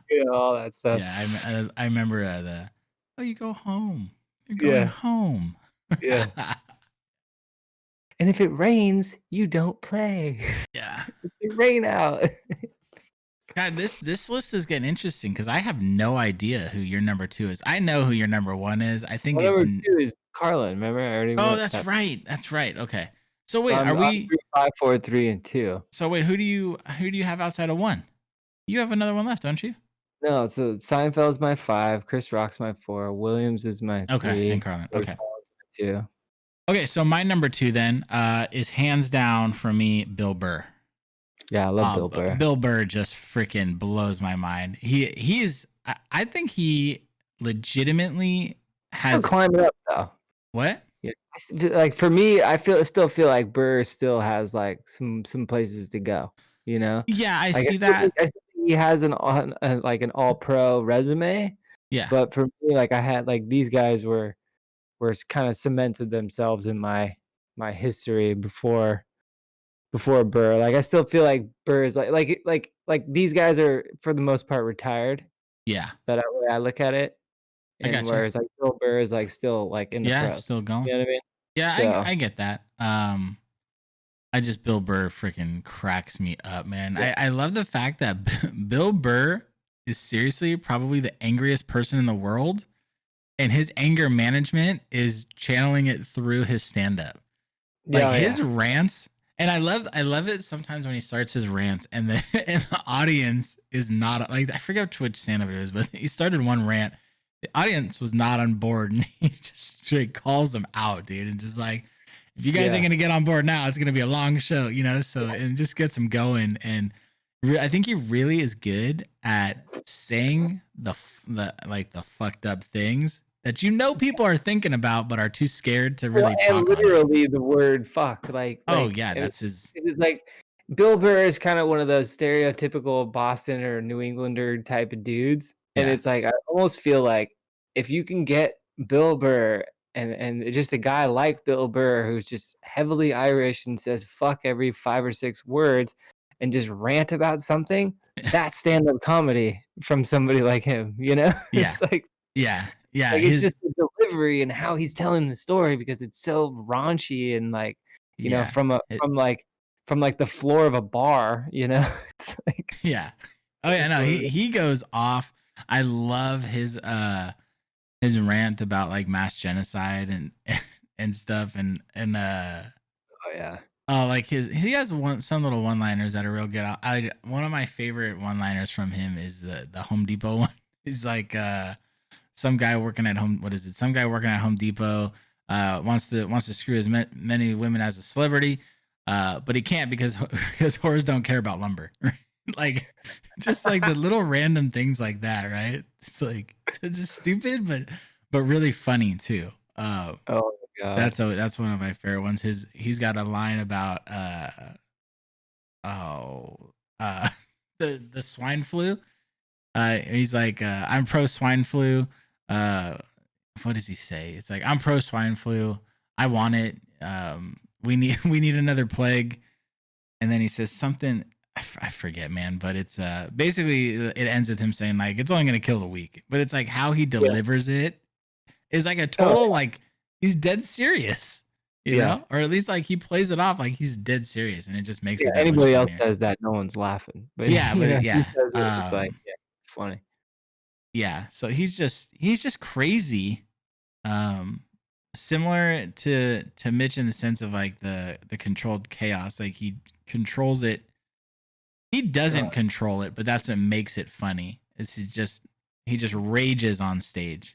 well, Um I think he's even more entertaining on people's podcasts oh because it's yeah, and like and that's they'll another tell you more stories and, like, more yeah. in-depth stories, and, like, it's crazy. Yeah. Like, some of the things the experiences he's had are hilarious. Yeah, and that did kind of I tried not to think about it too much. I tried to really focus on the stand up, which is stand ups alone, put him in But it's second for me. But like his content in and of yeah, itself these days, you his know? podcast is fantastic. I love when he gets with his comedy buddies.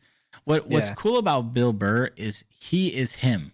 That is him, and you get that sense in his podcast. He goes on his rants, even with his buddies. Like he does these like comedy roundtables on right. YouTube that are really funny with some other good comics that are out today.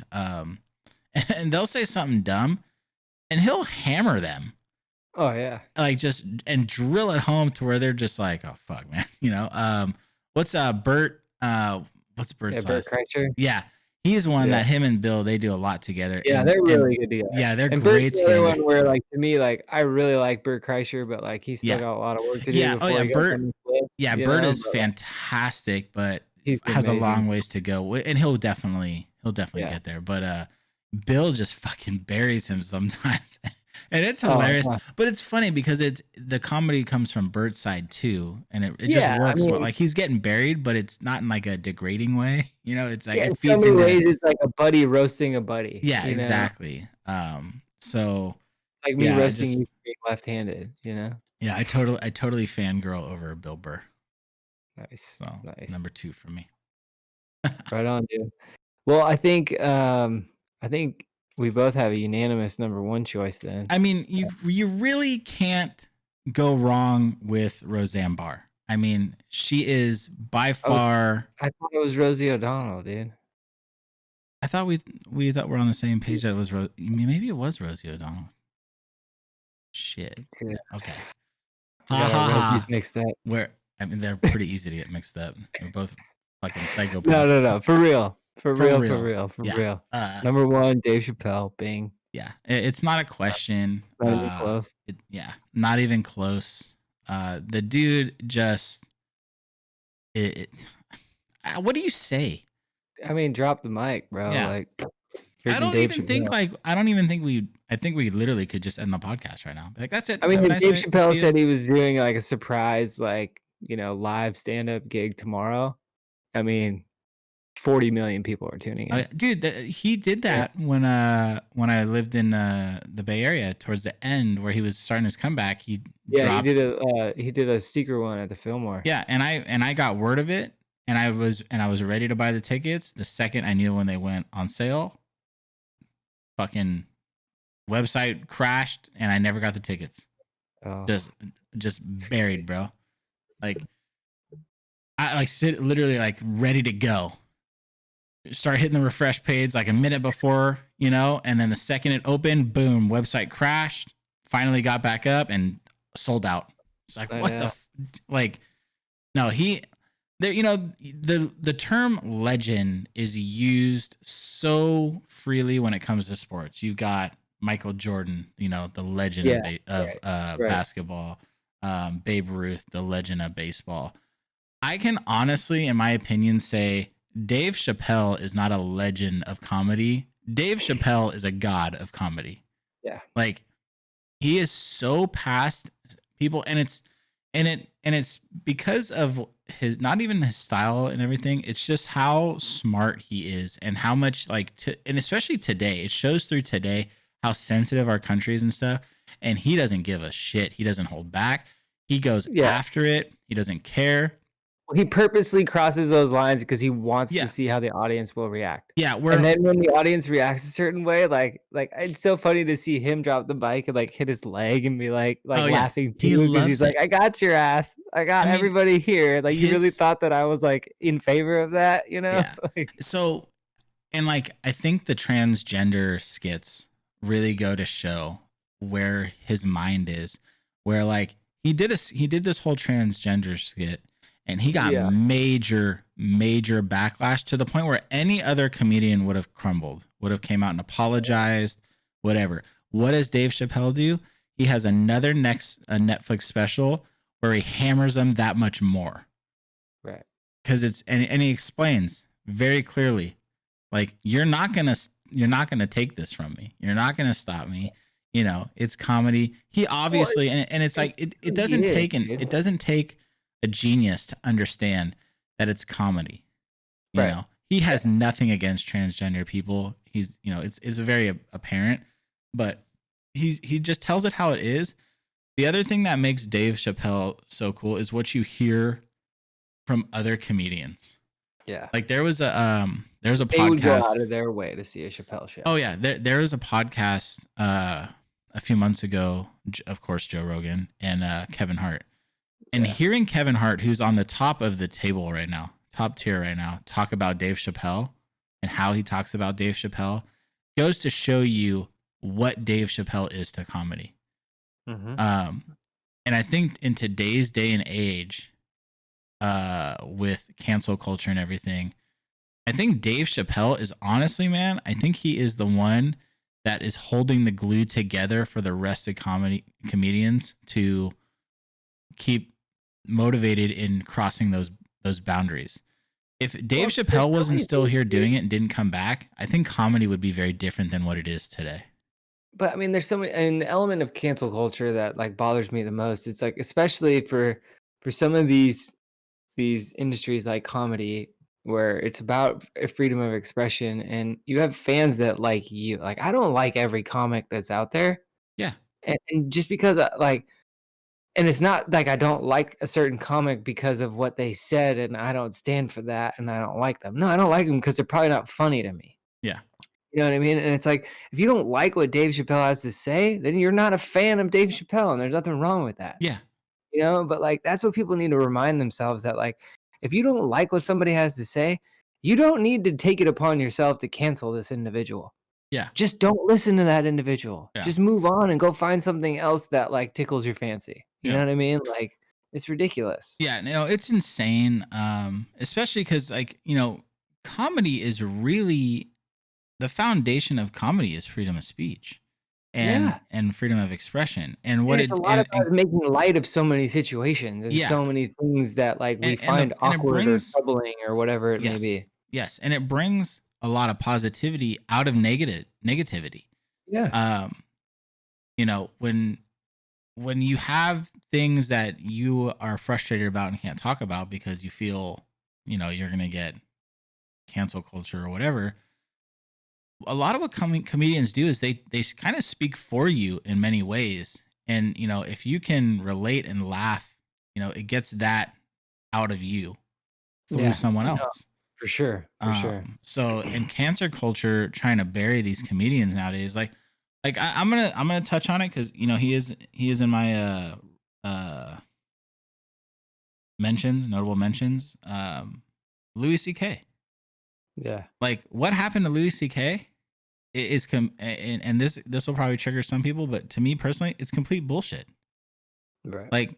Like he did some weird stuff in front of some women that he asked permission, and he got buried.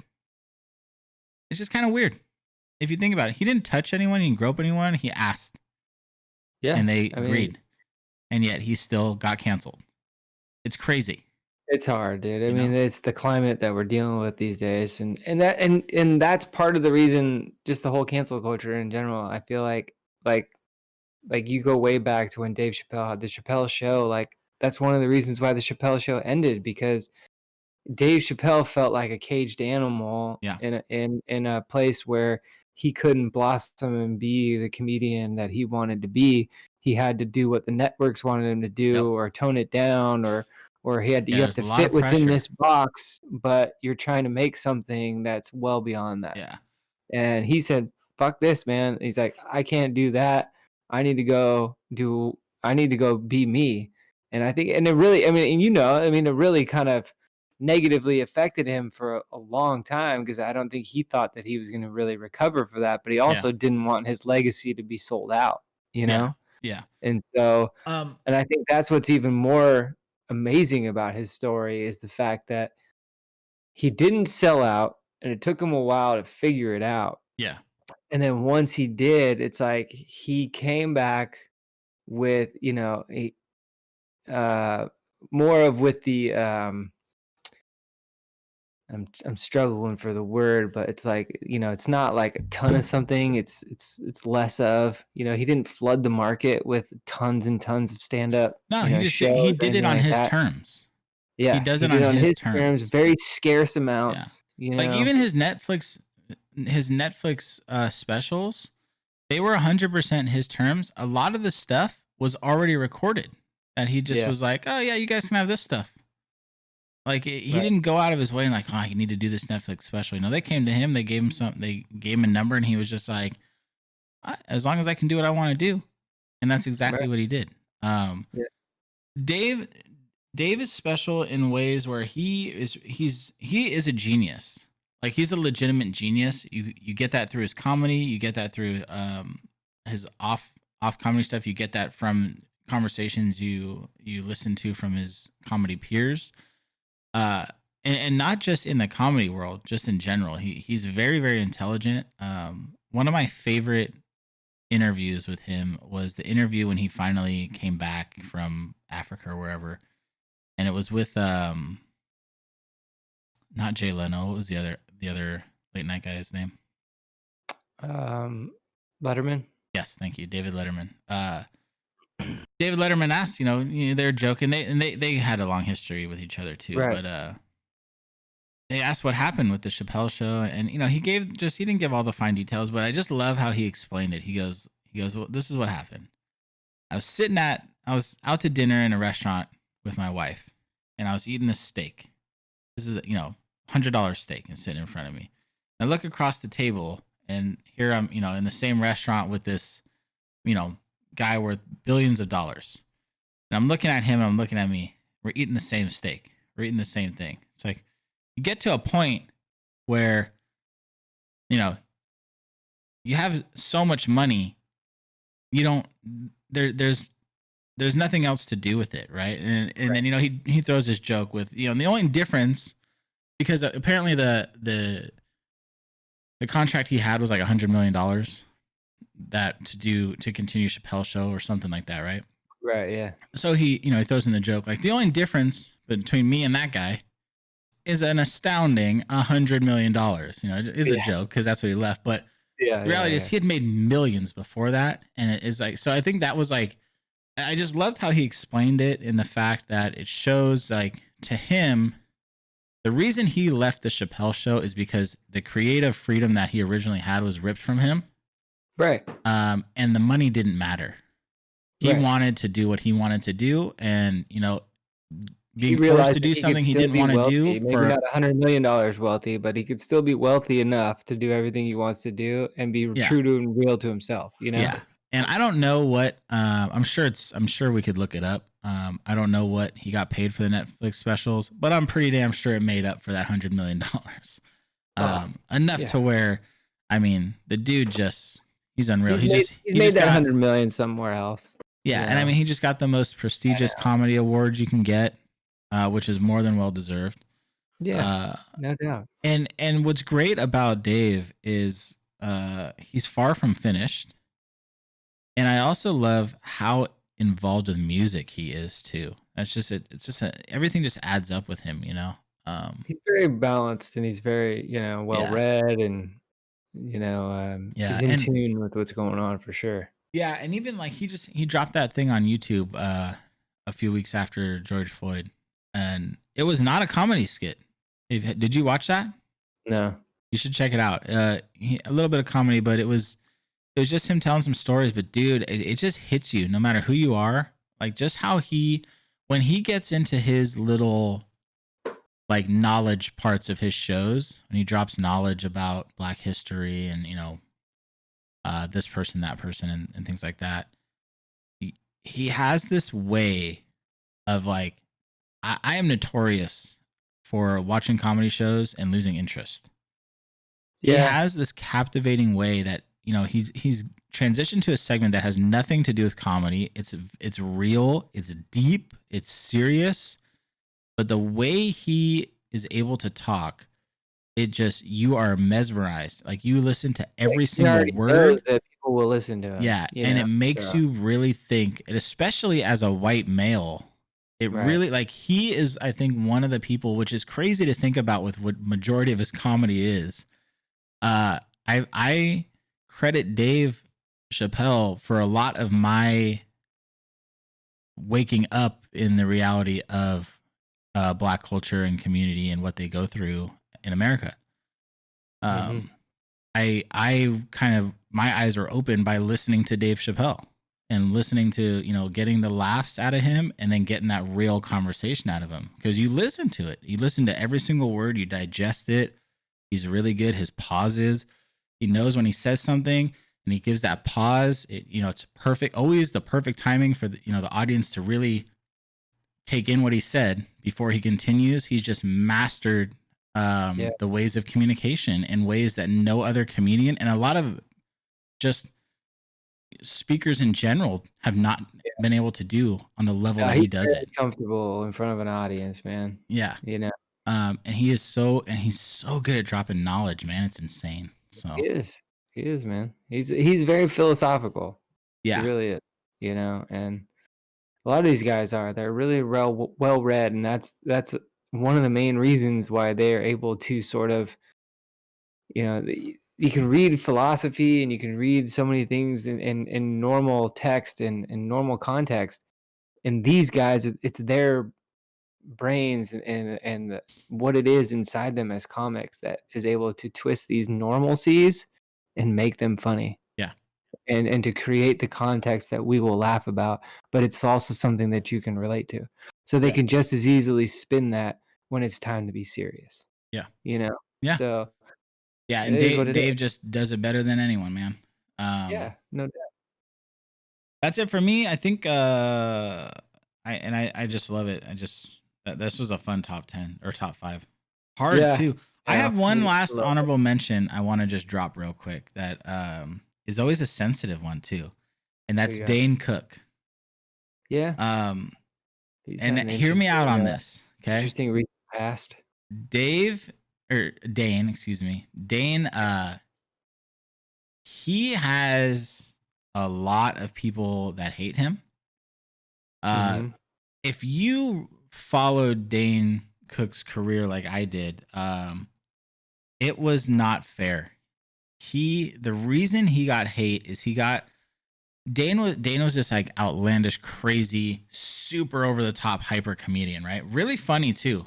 He broke Yeah, really records funny with dude, really funny. he broke records with inner circle. Is it inner circle? Something No, circle. there's something circle, Yeah. full What circle. Was it full circle? No. whatever circle he broke records. Vicious Comedian circle, that's what it Vicious was. Circle. Yeah, thank you. Inner circle is way off. Vicious Full circle. Circle. Yeah, he broke like disintegrated stand up Super funny. comedy. Yeah. Yeah, yeah. He just obliterated Oh my stand-up god. comedy records with that with his full stadium shows, CD sales. um the thing that happened to Dane Cook that I don't think a lot of people know this, he was very close to his mother and father. Mhm. He lost them both. I think it was within a year or maybe just over a year span. And then within the same time, his brother or brother-in-law, which was his money handler at the time, really robbed him of millions. So he just went through this big bump, and on top of that, the icing is what Dane did that a lot of comedians didn't do at that time.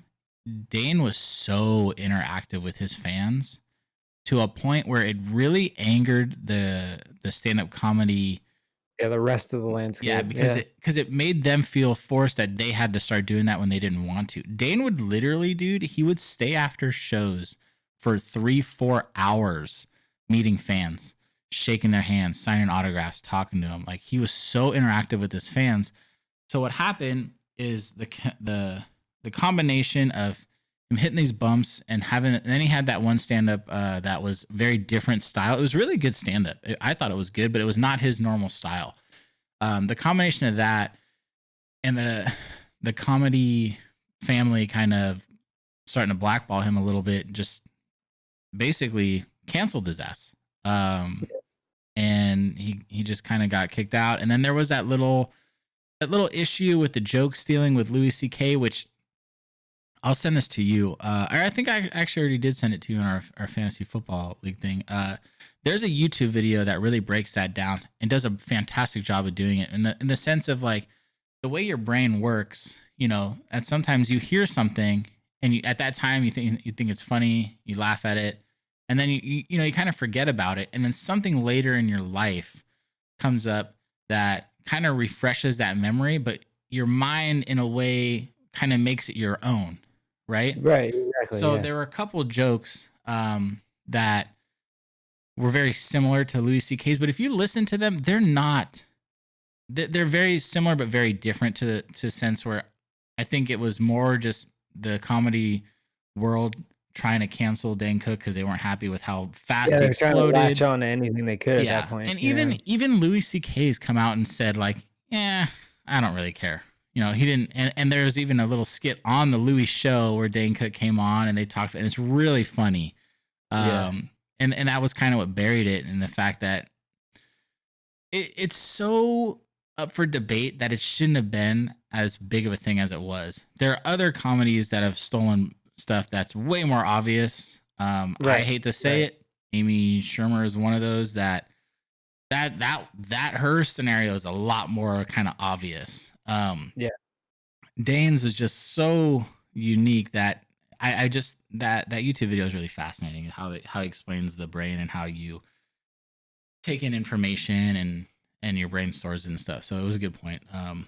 There's a term for it. I'm not going to think of it right now, but Dane was just so I liked Dane because I liked his comedies back in the day. I liked his style, you know, a little crazy and fun, but it was fun.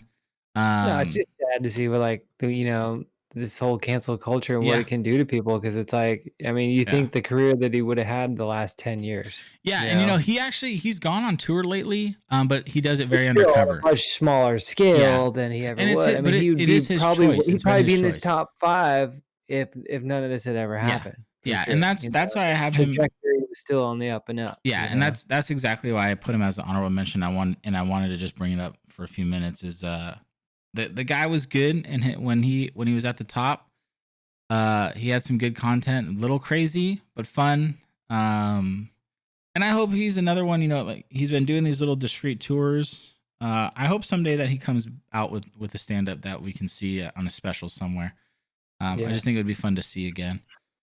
But yeah, for sure. that's it. I just wanted to make my peace with Dan Cook, and No, that's right. we're good. Right on, man. I think that about does it for episode 10. Yeah, man. I think I'm another one in the gonna books. watch some comedy YouTube videos now. I know. Now I'm in the mood for some laughs for sure. Yeah. You know.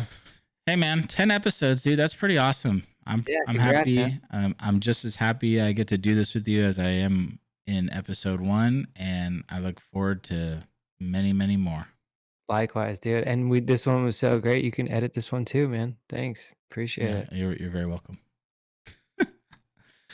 All right, guys. Don't forget to like, subscribe, comment, join the conversation, do whatever you got to do. Find us on the audio platform, Stitcher, Apple Podcast, Google Podcast, Spotify, all the good stuff. Follow us on social, Instagram, Twitter. Here we are. Find us. I have nothing to add. Well done, sir.